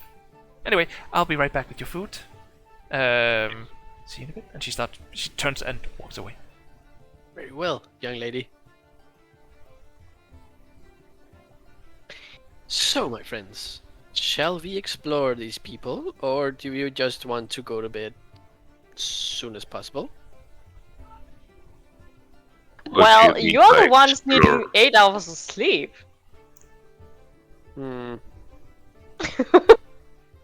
True. Curse this body, this frail human body of mine. But yeah, you sit for about another 20 minutes waiting for your food. Oh yes. And it arrives, and of course, Victor, your steak is almost still bleeding. Oh, almost. Just as I like it. Yes. And Urak and Eterèmont, just like Isabella explained, it does not look appetizing. The best description is it looks a little bit like very thick vomit. Ew. But it smells heavenly. So heavenly. So I know that you don't usually eat with your eyes, but I think this is a case where you also do. But damn, it smells good. I kind of like conjure my mage hand and make it stick a finger down to it and up again, just to see like if it's so disgusting that it will be fuck, what is it called? If it's acidic. 1 point of acid damage. If it would take some acidic damage or something like that. You put your finger into it. The mage hand goes down into this thick stew and comes up again. The stew sticks to the finger. Again, it doesn't seem to be harmed. Then again, it's a magical thing. It doesn't really have hit points or anything, so it can't really take damage. But it looks fine. Again, it smells heavenly. It just doesn't look very good. Well, the others are eating it, so it might be good enough. Yeah, Urak, you start eating. It tastes heavenly. Would there be cutlery, or is it? Oh yeah, there's cutlery. Okay, so it's not metal cutlery. It is wooden cutlery, but you get something to eat with. The knife, the knife is of course the knife is of course not of wood. It is okay, of metal. so it's a normal knife. Okay. Yeah, but the spoons and the forks are of wood. Of course, not. They are oiled up and taken care of, so you will not get splinters. Do not worry. Okay, so it's not primitive. Okay. It's not primitive. It's just not fancy. Victor is very like, yes, this is the stuff I wanted, and he starts to eat this. It almost drips when he's putting it in his mouth, and he's like, Yes. And as you start eating, Victor, it is a little bland. what do you mean bland? Tasteless. It's fine. It tastes wonderful. It To tastes fine. It's just not up to the standards you usually got back home. But you eat it. Well, I have been starving and eating rations for how long now? Yeah, or maybe not necessarily rations. You've been getting whatever Urak has been able to find. And as he is an outlander, he does not need to roll for anything, so he always finds food for everyone.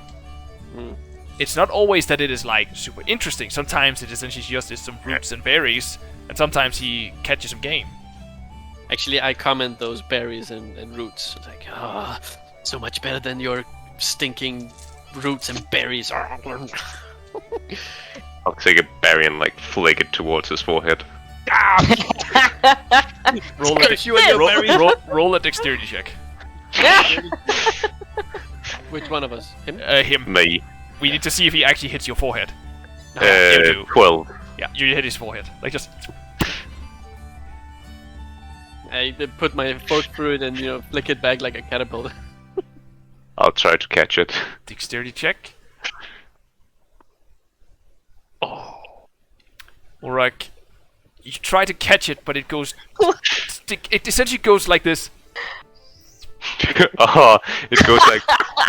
Just between your fingers as you close your hand around it, and it hits you right in the forehead.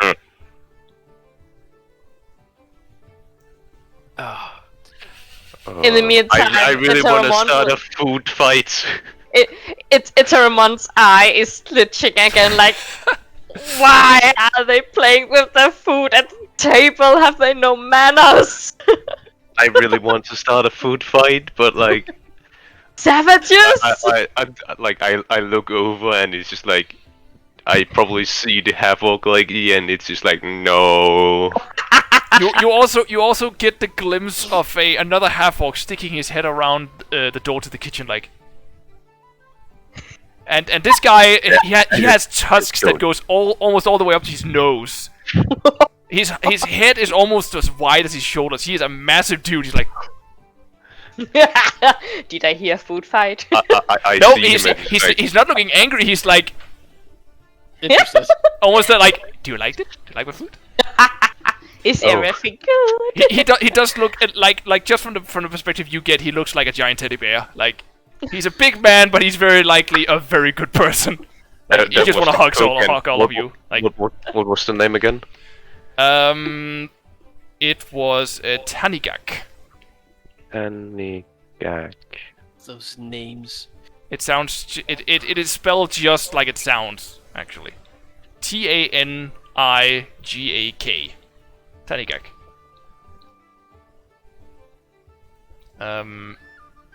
He is a. His skin is also blue-green, so it's not like a deep green. It's more, there's a little blue tint to his skin.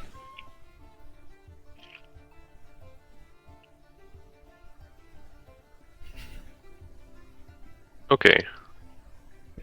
But you eat your food, and Victor, you love it. Oh yeah. Quint. And Urak and Eterèmont, you eventually start eating it. Like Urak, you do eat it before Eterèmont does, but it is delicious.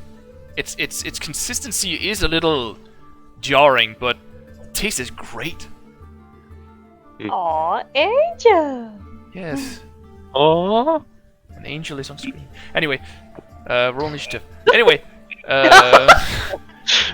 like it is an angel. Oh. Wait. Confusing. We're gonna get all the views because of a dog. Yeah. Let's go for 2K. Yes. Anyway, you eat your food, and what do?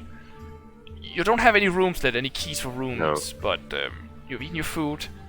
Things are not dying down at all. It's actually getting louder. Like people are actually starting to pull tables together and sit down for games. There's actually a couple that seems to be bringing out cards, dice, one puts out a knife and starts making the game. Some are actually starting to clean out one of the corners and essentially is starting taking off their clothes, looking like they're getting ready for a fist fight. Fist fight? Oh, Yeah, like fight, that. Okay. essentially, they're starting to clear out the back end of the tavern for to making a well, essentially to start making a brawl of some kind with two people. Well, I was like, taking off the clothes? What? It's just assured, to not have armor that gives them extra protection. Yeah. No, I think Eterèmont would just like, what is it called? Buy a room, go up.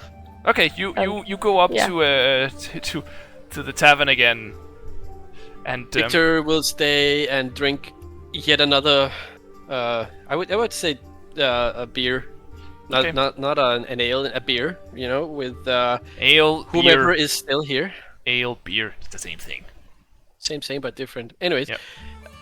So if Urak will stay, he can join me. Yeah, I'll take another one. I'm intrigued. Fair enough. Yeah, and I will be betting on the fights. Okay. With some of the other people there. Okay. How do you bet? And I will. People are betting like that. There is one guy that starts yelling, "Who bets for this guy? Who bets for this guy?" I will put 1 gold online. Okay. The first fight is actually one of them is a young man, a bit scrawny, but he looks lithe. The other one is a big dude, half orc actually, massive man. Like the human guy is like, no, you know what? Fuck it. The halfling is like, oh god, 2 feet 4. The half orc is 6'9". Oh my god. No, fuck it, I'm gonna bet on the halfling. Yeah, me too. How much do you bet on the halfling? My friend. I'm gonna put down 5 silver. 5 silver on the halfling. Fair enough. Do you have 5 put silver? down an entire Oh gold on fuck that. yeah, because we didn't convert the gold. You didn't. But No, you are allowed to say you are allowed to just yell 5 silver. You don't have to put down a coin per se. Can I like nudge a person beside me? Mm-hmm. Hey, do you have 10 silver? And then you get a gold coin if I get those 10 silver. Sure. Like I definitely do that, and he starts pulling out 10 silver for you. Thank you. 5 silver. Yeah, sure. Come here. And he starts he essentially writes down he writes down something on a piece of paper, and you, Victor, yell the gold for the halfling, and he starts writing that down as well. Like he starts writing down all these different things. There's a lot of bets on the half orc. And the one that starts making these notes, which is a dwarf, he does go with a bit of a leg. Like he essentially is limping a little bit. Does he have a peg leg? No, he does not. Okay. And it's not a massive limp. It's just Okay. slightly like it's a little annoying to him. And he essentially just yells, "Let's begin this fight!" And you watch the fight. It is a spectacle, but the halfling is just way too fast for the half-orc to keep up. As he punches him several times with a speed you did not think this halfling was able to have, and he does defeat the half-orc, especially after knocking him in the kidney and almost freezing up his body, as he's like, as the halfling is actually, "Well, you're going down, my friend." Almost jumps to the head of the half-orc and just punches him once, one last time, at the half-orc just falls to the ground. He just. Hey! All right then. And then we like. Who's next? I'm always up for another fight. Who's next? Urak, come on, you can do it. Did you just see what he did? You can do it. It's a small man. That orc is 2 feet taller than I am. Tallness. You're stronger than him. I'll take a pass on it. Fine.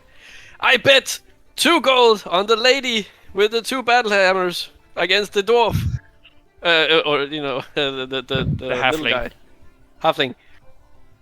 And you do look over to the dwarf. And you're like, really? You think I'll take on this little guy? Are you absolutely insane? Oh.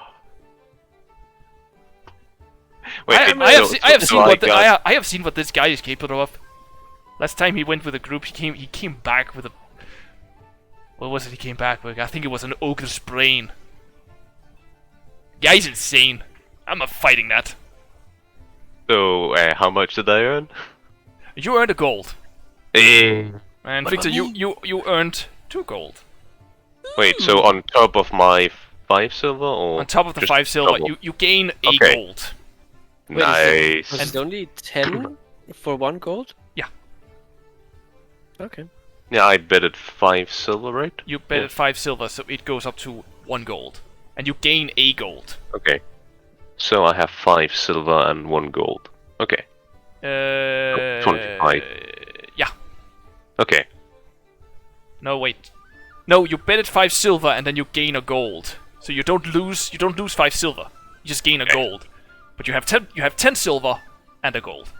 Nice. Yes, and Victor, you gain 2 gold. Right, on top of the gold I already had? On top of the gold you already had. You earn 2 Nice. gold from this. Hey. And Eterèmont, I assume you have already gone up to your room. Go. I'm just waiting to know how much it would cost for a bed and the dinner and breakfast.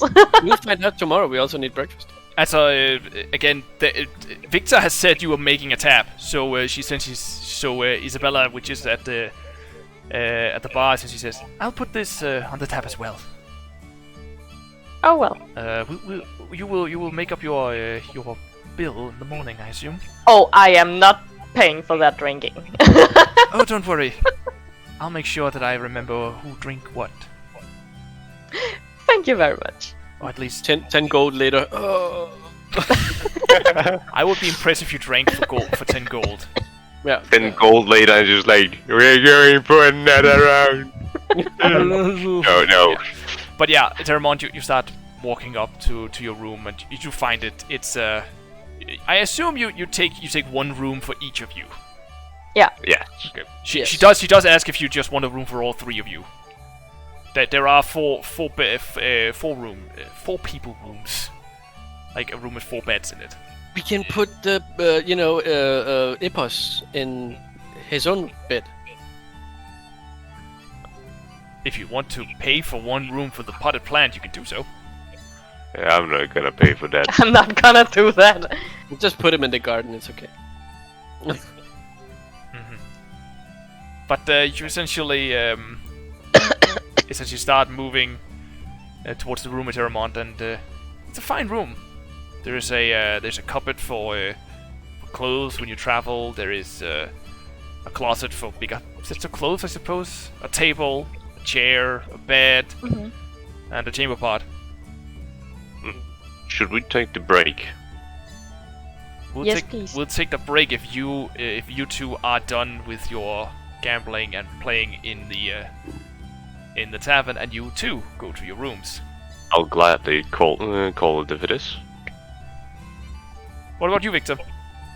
Yeah, that's the factor. I mean, I guess,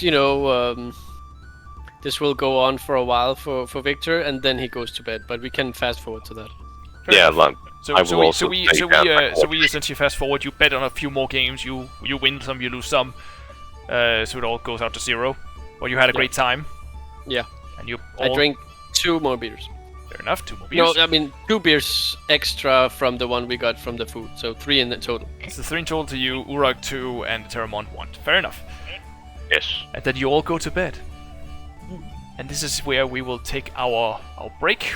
We'll see all I'll of you water back. Epos before I go to bed. Fair enough. We'll see all of you back in a short while. See you in a bit. Yep.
And we're back. So, Hello. Hi. you all go Hi. to sleep. Yes. You all go to sleep in the evening in your separate rooms. I will put Epos around the corner so he doesn't watch me sleep. There is no corner in the room. But there is a chair. Now you could put him on the chair and turn the chair away from you. Sure, I'll turn it away and then I'll put like a blanket. Like it's a chair with a back, right? Mm-hmm. So I'll put my cloak over the back so that he won't have line of sight. That's fair. If he can't see me, I don't know. Who knows? And yeah. You go to sleep and you all find rest. Yes. You During the hear night- moans. You hear moans through the walls because Victor is very uncomfortable again, as usual, as you're very used to from all the times we sleep. Yes, but fortunately these rooms are very thick. When it's walls, they don't hear a thing. Okay, never mind. Because you Nice. cannot moan that loudly. Because then someone would go into your room and beat you up until you fall asleep. Because It they'd would be be fun actually. very likely, but it's not gonna happen. But you do find rest. You are at times awakened by the sound of music and laughter and someone hitting the ground below. People going, yay! Very likely. But you wake up in the morning, feeling refreshed and ready for a new adventure. As you walk out Yes.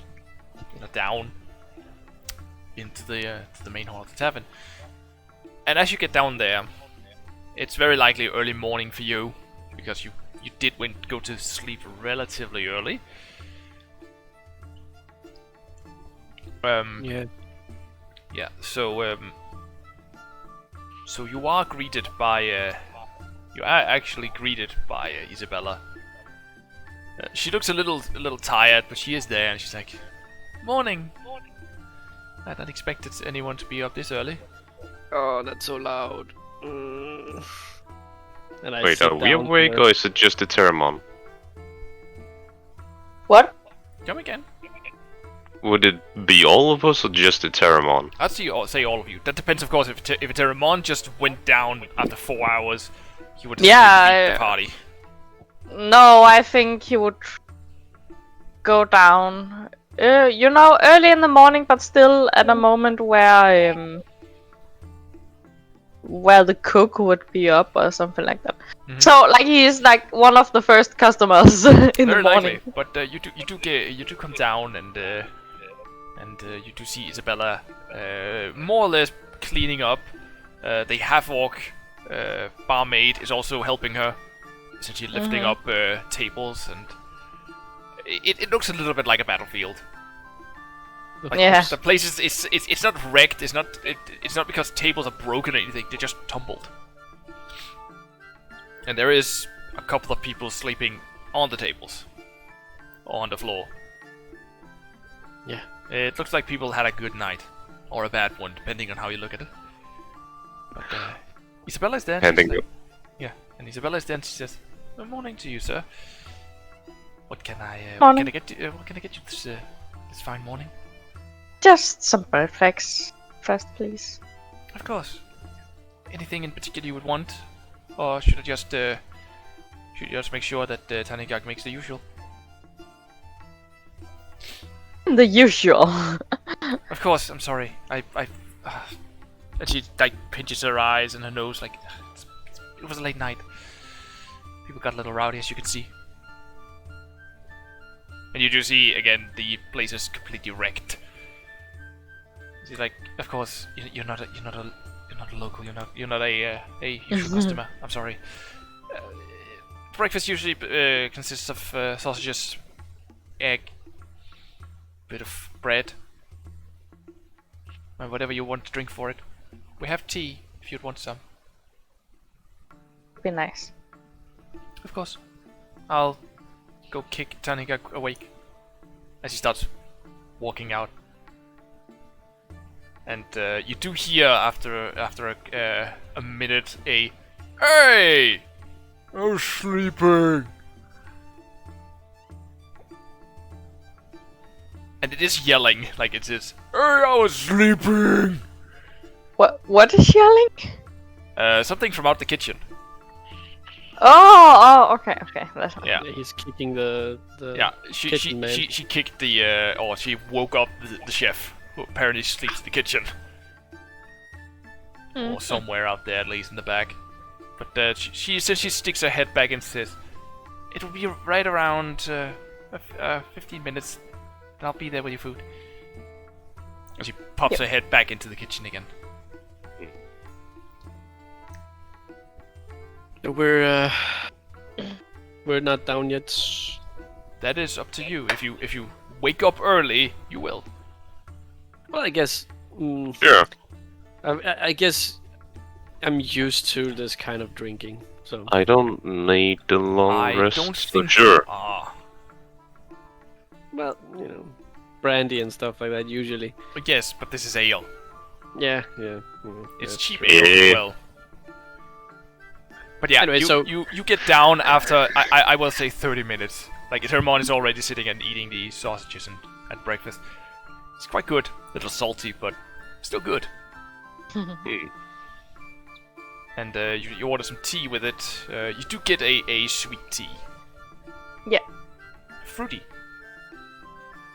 Which you strike as odd because you've not seen many fruits around this land. Huh. Oh well. Yeah, well, actually, Victor will have a tea also, and I mean, can I get one of those, big blood sausages? If you're willing to pay a little extra, I'll see if I'll ask Tanikak if we have any. Very nice. I would like that, and like an egg or two. It'll be fine. Very well. We'll see what we can do. I'll take what Eterèmont has and a glass of milk. Of course.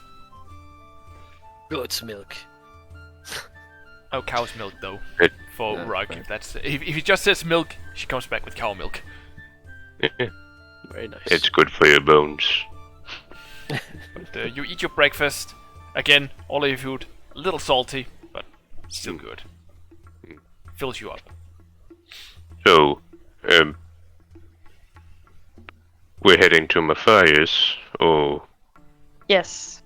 Yeah. Let us do that. Might as well look for that kind of that person of interest. well, we should But probably first, pay I think first. we should pay. Yes. Yes. Isabella is looking at you as you are eating, not like staring, but like giving you just looking at you from time to time. Yeah. And as you get up, she starts heading back behind the counter, and it's like, "So shall we make up the tab, or are you returning?" I guess that would depend on how long we're gonna stay here, but let's probably pay the tab for now. Very well. So each room is 20 silver. Yes, so 2 gold. No, doesn't seem right. Sorry, a gold per room. And there was your 5 silver steak and 3 silver blood sausage. And also 3 ales, which is 3 coppers. So your total comes out to 1 gold, 7 silver, and 3 coppers. For you, Victor. Can you break this gold? Because I have only gold right now. So you essentially give her 2 gold. Yes. And she gives you 3 silver. No. 2 silver and 7 copper. Oh my god, those 7 copper. But actually, I'm gonna be like, keep the copper. It's like for small people. Then why don't you Yeah. take it? And I'm like, She doesn't say you. that. That's for fun. She said she just not. She just smiles. And says, "Thank you, sir." She pulls his bag into the bag under the desk. For you. And she points at the big man, Urak. Yes. Your total essentially comes out to 1 silver for breakfast, 1 silver for dinner, and a gold for the room, and 2 coppers. So a gold, 2 silver, and 2 copper. Yes. I will give her a gold and 3 silver. Fair enough. So you get 8 copper. Wait, I had 25, so that's 20... No, I had 26, so it's 25 gold now. And Eterèmont. There we go. Yeah, Eterèmont, yours is a copper less than Urak's. Okay, so if I give her 2 gold, She will give you back. She will give you back 7 silver and 9 copper. 9 copper. there we go. Yes. Yes. And as she takes the money and starts pouring it into this bag, she just looks at all of you and asks, "So, where are you off to today? If I may ask." There's a little wizard named Matthias we're looking for. I think it's the arcane quarters. She looks at you, Victor, as you say little wizard, and she's like, "I would not call him little. He's a big name around the city, actually. Not so much for his shop, though, but for other things." But easy to find, I guess. Well, he's usually at his shop, and if he's not in the shop, you will have a hard time finding him, because then Oh yeah, but his shop is easy to find Oh, if he's well known. it's not so much his shop that is easy to find, and his shop that is well known. It is him as a person. Interesting. But I thought that if you were well known, your shop would also be well known. It's more that he has been seen walking in and out of the from the royal quarters up on the cliff. He's been to the palace several times, and people. Well, let us just say that people don't really understand why he's allowed to go there.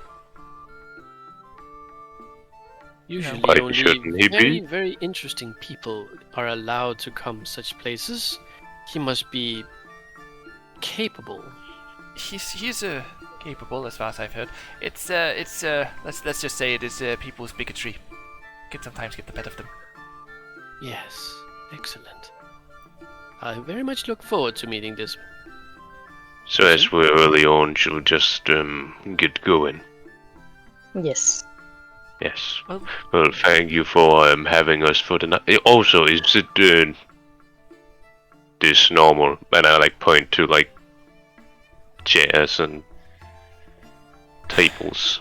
This is a normal night, actually. You should see them when see the people here when they're extra rowdy. Then we usually have to replace a window, and maybe also 2 doors. Sounds like you earn a lot. It's Glenn's place.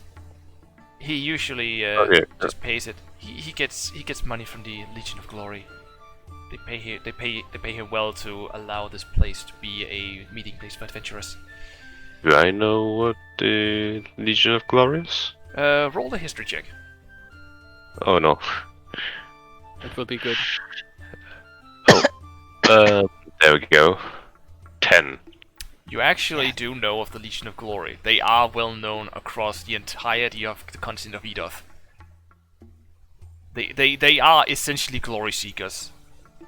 An adventuring guild that welcomes any and all. And when I say any and all, I mean any and all. The current leader is actually a full-blooded orc. Interesting. You don't know the name of this person, but you've heard the rumors of the full-blooded orc that leads the Legion of Glory.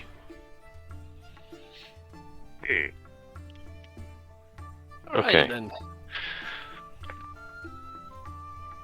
Let us be on our way. Come, my friends. A good day to you. You too. And you move out into the streets. This early in the morning, there are already people. It is almost as if the city never really sleeps. In a way. There's always people in the streets. At the moment, there are people. There are surprisingly less people than last evening when you arrived, but not by a lot. There are still people, there's mostly elves, weaving in between people. Again, running from place to place, it looks. And many different types of people, races, cultures that move through this street. These streets in particular. And you see many small stalls and shops have been opened around the area. But you essentially start heading north. In between the buildings, going down streets.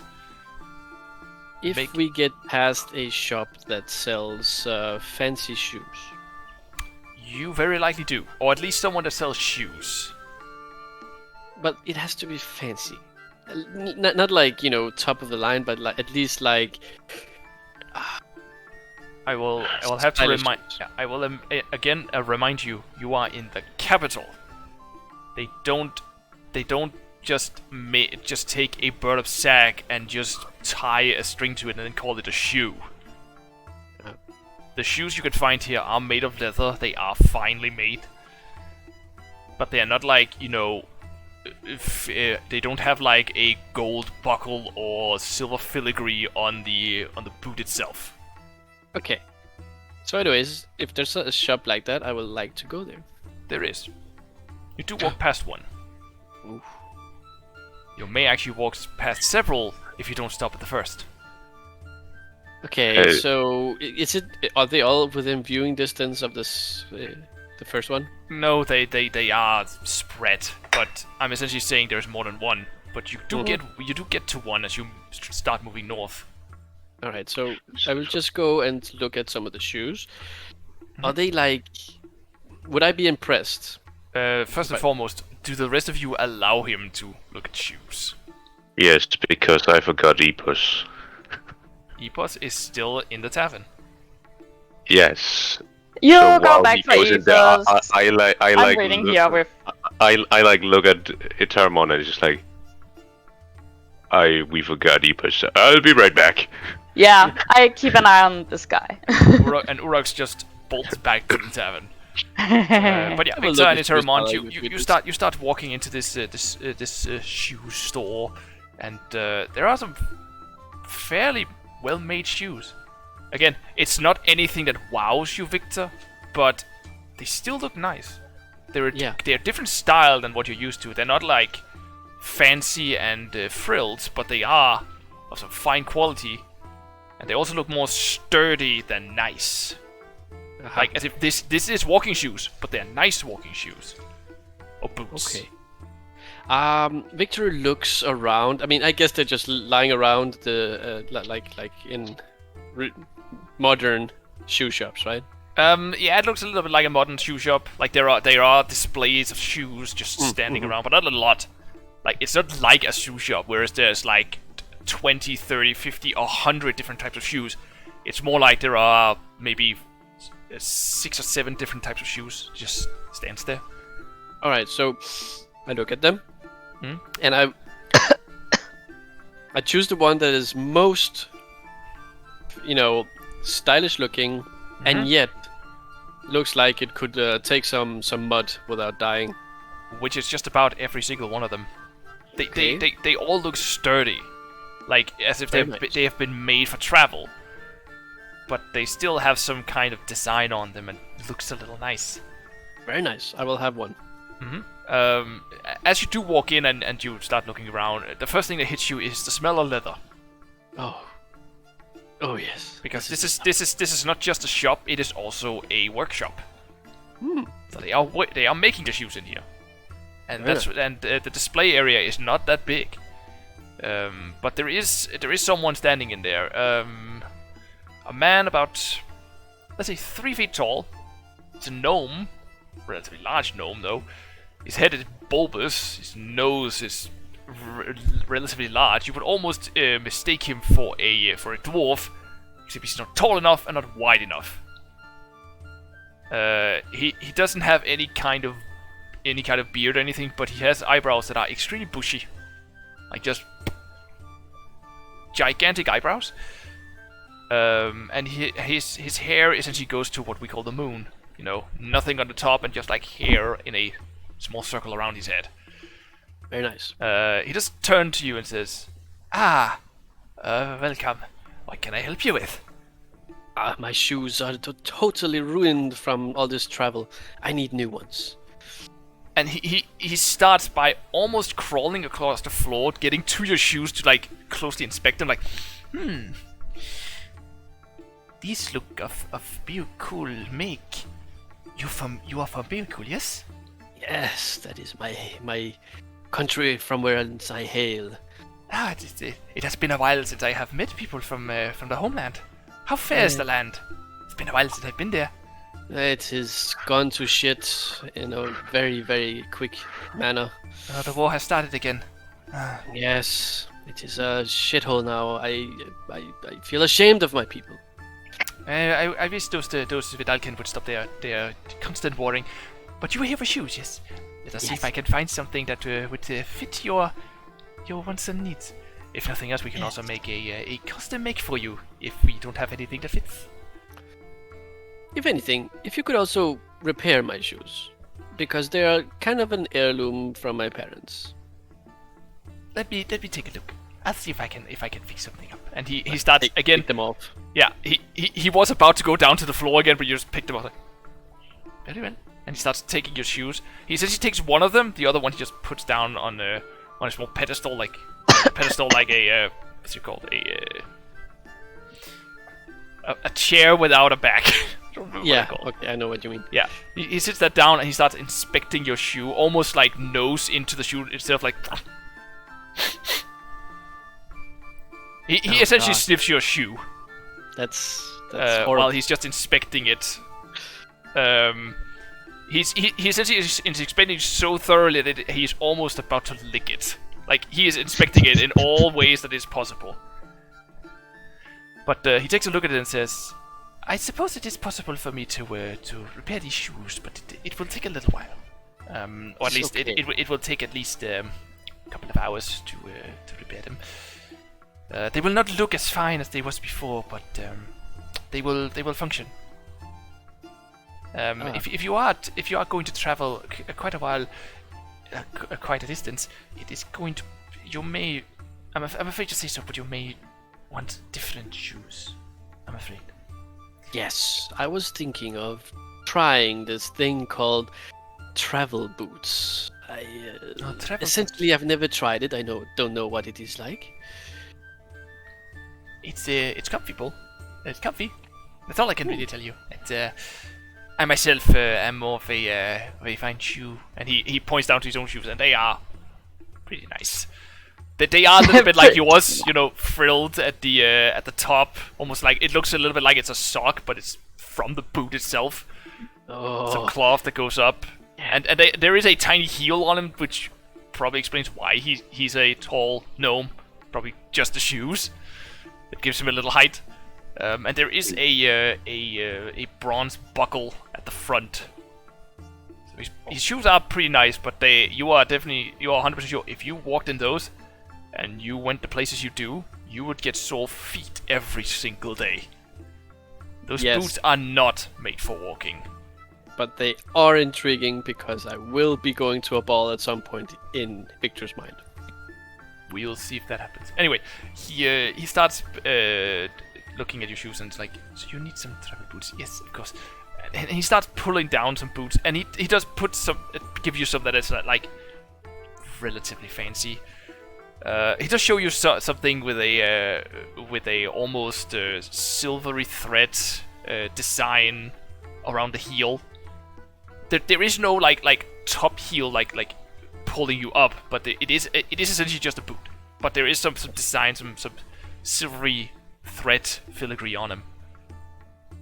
I have these very fine made boots, made it myself actually. I would only allow the very best for countrymen, so I would only give what I have made myself. I am a little afraid you might show me boots that are maybe out of my price range at this point. I need to do some business. How much for these boots? Of course. These boots are 2 gold. No problem then. No problem, my friend. Here you go. I will take them in my size. He just gives you those that he has, and like you can just try them on. Let's see if they fit. And I try them on. They do fit. Perfectly? Yes, actually. Like not perfect. It's like you get the feeling that they are a little tight, but he does say they do have a tendency to expand a little bit from use. Yes, So and they I should try they to should walk essentially- around. They should fit perfectly, and he does see you look around. He's like, marvelous, absolutely marvelous, perfect. Ching! Here you go, my friend. And if you would please fix my heirloom shoes, I will be very grateful and come back for it later. Then I will have to ask for another gold. It's you give him another gold, and he's like, thank you very much, sir. I will get Was right that on 3? it. 3 in total? 3 in total, and he pockets the gold and take your shoes. It will take about 4 hours to do. So come back in 4 hours, and I will have your I will have your shoes looking fine as the day they were made. Very nice. I will look forward to it, my friend. See you soon. See you as well. And he turns to you, Eterèmont. And anything for you, my elven friend?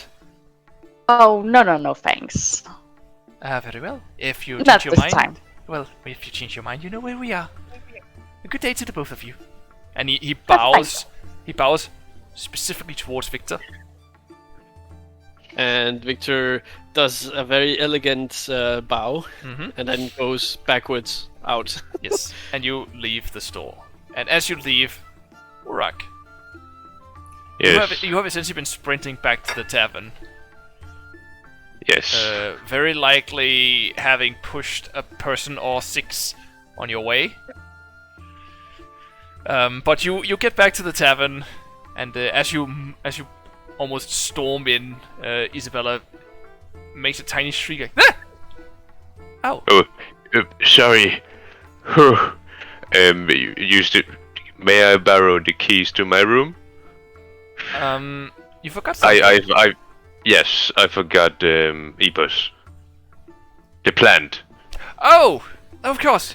And she starts walking with you up to the room and opens it up for you. Thank you. And the room, of course, looks exactly like you left it. They haven't Yes. started cleaning it up yet. So you go in, you pick up Epos, start moving out. Don't worry, I won't forget you again. Hopefully. And you start going. Thank you, Isabella. Of course. I'll be on my way. Of course. I hope you haven't forgotten anything else, but if you have, just come back. I will make sure. If we still have it, of course, we'll have it back. I don't hope I've forgotten anything more, but let's hope not. But if so, I know where to find it. Good day. Oh, to you. thank you. Good day to you. And I head out. Yes, and as you run back, you see Eterèmont and Victor start heading up the street away from the shop, Yes. and you're all together again as you start moving up towards the arcane quarters. Whew. Well, I have Epos now. Ah, he seems to be alive still. I flick one of the plants, seems so. So let's find out if the leaves taste like meat. No, let's find my fires. Yeah, I'm afraid of if we pick off one of the leaves, he'll lose a finger. But we don't know if we don't try. And you start moving up towards the arcane quarters. Yes, please. Out in front of the gates to the arcane quarters, there are guards standing. They are different than the typical city guards.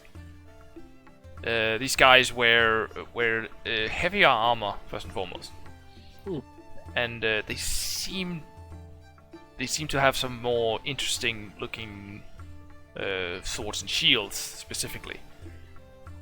This looks like a different unit entirely. Okay. But they don't stop you as you move in. And you do remember what Adan told you, that Matthias' shop should be just on the other side of the gate. Almost smashed between buildings. There's no sign, but it is a small, thin home. Interesting.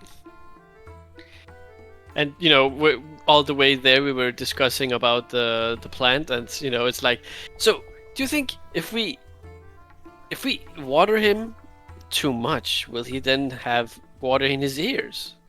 Oh, I think we're here. Look, this looks like it. Yes. I think plants drown. And you do walk in on the other side of the gate, and the first thing you see is this marvelous, massive building right in front of you. Steps that could almost fit 20 people walking up. Holy shit. Columns of stone, of marble almost, that holds the roof up. And these massive doors in front of you. It's still like a distance, but you can see it from even this distance, this massive building. Wait a minute, didn't they say a small, insignificant shop? There are also homes to each side of you.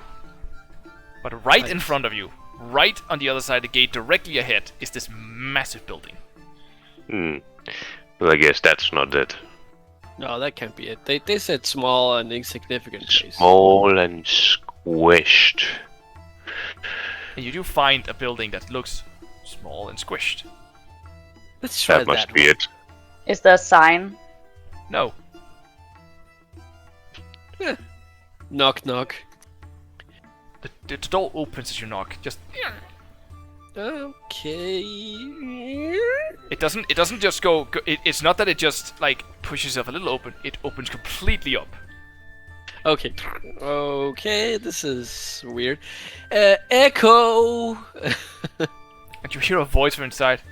Echo? Okay, so someone's home. Is this Matthias's place? Who's asking? Victor. I don't know, Victor, but if you're a customer, please come in. I guess let's go. Do you all follow him into the store? Yes. You walk in, and of course the door closes behind you.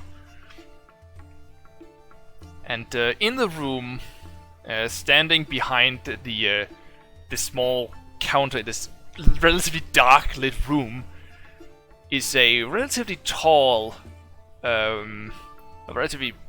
man, about 5'7". Purple skinned, horns going backwards, several earrings in his ears, and a couple of rings on his fingers. His red jacket robe is open, no shirt on. He has long black hair going to about his shoulders, about to his shoulder blades, and his eyes are completely blood red. He has a bit of a goatee, like the beard around the mouth. Long black pants with golden runes on them. Eterèmont, you can read them; they're elvish. And almost boots that goes halfway up his lower leg. Also with almost like a gold-like heel.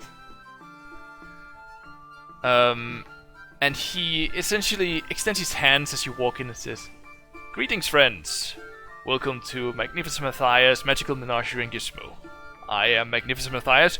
You may call me Matthias if you will. What can I do for you on this fine day? Are you interested in some items? I have what you need, I am sure of that. How about this?" And he essentially points right in front of him. There is this like little die. A little bone die that just lies on the table in front of him. Maybe like something like that. And he points to towards the shelves, where you essentially see this this beautifully carved lute. silvery flowers at the bottom of it. And he also says, "Oh, maybe something like this." And he points next to him where there's a mannequin wearing this black, red, and orange robe. Whatever you need, I am sure I've got it. And if I don't have it, I can find it. If I can't find it, I can make it. What can I do for you? Excellent showmanship. Huzzah, my friend, huzzah. And he starts bowing like, "Thank you, thank you." You mentioned this dice. Oh, yes. What's so significant about this dice? Whenever you roll it, and I will say, do not use this in a game against the wizard, just saying, it will land on whatever number you wish it to land on. It is called a charlatan's dice, made myself. This is very intriguing. Very intriguing indeed. Anyways, we came to meet a magnificent Matthias, and... Well, you found him. Yes, very, very well. So, guys, do you remember why we needed to find him? Yes, we stumbled upon a purple who helped us out, and he said to go here and maybe find you. His name is Adan. Adan? Bluestone. You see Matthias essentially just notice Adan, and then you hear footsteps behind Matthias, and another Matthias just pops his head out. "Did you say Adan? Well, why didn't you say so immediately?" And he starts walking in. The other one just stands completely still. "Oh, I don't think we need this anymore." And he snaps his fingers, and the other one of him just vanishes. It's like interesting magic. Whew. Illusions. Sometimes you have to protect yourself from angry customers, and if nothing else, it's a great showmanship to all of a sudden have two of me. You said Adan sent you, yes? How is the old guy? It's been a while since I've seen him. Of what we know, he's doing rather fine. Currently traveling with one of our friends. Yeah. We haven't known her for rather long. Yeah. So he's again picking up strays. Typical. He always does that. A good man. A very good man. Sometimes Indeed. too good. Sometimes too good for his own good, I suppose. You said something about he believes that I can help you. With what, if I may ask? Do you think I can help you with? I looked to the two others. And then down to the potted plant. Yeah. Well, we have a friend who's become a potted plant, first of all. You have a friend that's turned into a potted plant. Yeah, the one in my arm right here. Have you been fighting any wizards recently? No. No, he did this to himself. Well, that is irresponsible. Well, you know, I suppose wizards. I suppose I can take a look at that. And he walks over and starts making a small hand gesture, and his eyes just something glazes over him. He looks. Are you sure this is Are you sure this is your friend? Because if this was your friend that has been transformed into a potted plant, this would be magic. It's not. So it's just a potted plant? It's just a potted plant. There is a slight tinge of conjuration magic on it, though. How powerful is this friend of yours, if I may ask? I'm not too much into the magic bit conjuration. Oh yeah, the summoning and teleportation. I am myself a bit of an expert on that whole subject. But how powerful is this friend of yours? What kind of magic has you seen him do, I should ask? He's Well, the one he does not have control over. The one he He's doesn't playing have- with water sometimes. Well, that is rather simple magic, and he essentially just looks Shooting over fire. to a small goblet and makes a small hand motion, and the water just starts going up, and he weaves it in his hands, almost with a lot more control than Epos, but still, it's the same thing. That's a very simple trick to do, and he flies it back into the goblet again. So if this is Epos, where is he? Well, I suppose I do have a theory, and it is just a theory. He may have switched places with this potted plant. Interesting. So I've been carrying a potted plant for 2 days for no reason. It does sound like that, my friend. Sorry to say so. Just yet. Would you like a potted plant? I think it would be better if you brought it back to whoever's lost their potted plant, I guess. Yeah, but we don't know who. It was at a goddess shrine, so. Yeah, but if they switch places, Epos could be anywhere. There is the potential. But, I suppose that's not the only reason you're here, is it? No. But I must admit, I do not remember what we came here for. Well, at least I have a very precious item that I would like to find, and I have no idea of where it has ended. So we are on the hunt for a magical item then. I am Yes. I am a bit of an expert on those types of things. What would it happen to be, if I may ask? What are we looking for? Oh, it is a bow, a black longbow with a white string on it. Yeah, and obviously with some magical properties. Does it have any particular runes on it that I might be able to scry for as well? DM, does it have any runes? It does. It does have some elven runes on it. More specifically, it does have an elven rune for one of the gods. More specifically, I need to find it in my notes. There it is. More specifically, the rune for Elgalor, the god of the wilds. There's also another. There are 2 runes on him. There is the rune for Elgalor, the god of the wilds, but there's also the rune for Fainala, the goddess of power. Ah, yes. Beyond from that, it is not made of wood, it is made of iron. A very flexible iron, but iron. And I suppose you of course tell all of this to Matthias. Yes. Like, okay, now we have something to work with. Let me just try something for a second. And you essentially see him, again, make a weave in the air. Like he flutters his hands in a specific motion. And Eterèmont, without rolling, you have seen the spell being cast before. It's a scrying spell.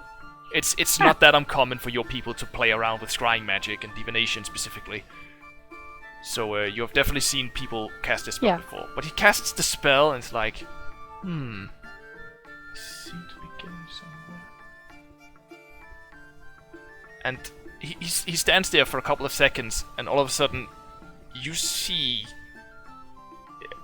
essentially veins start sprouting in his forehead, like from sheer tense, like as if he's tensing up, and you see blood pouring out of his ears as he starts,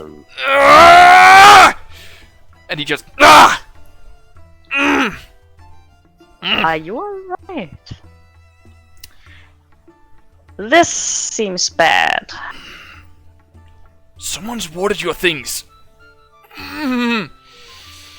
Someone has either warded the thing, or whoever's carrying it is protecting themselves with psychic minds. Do you mean watered it? Warded. Like, protected themselves.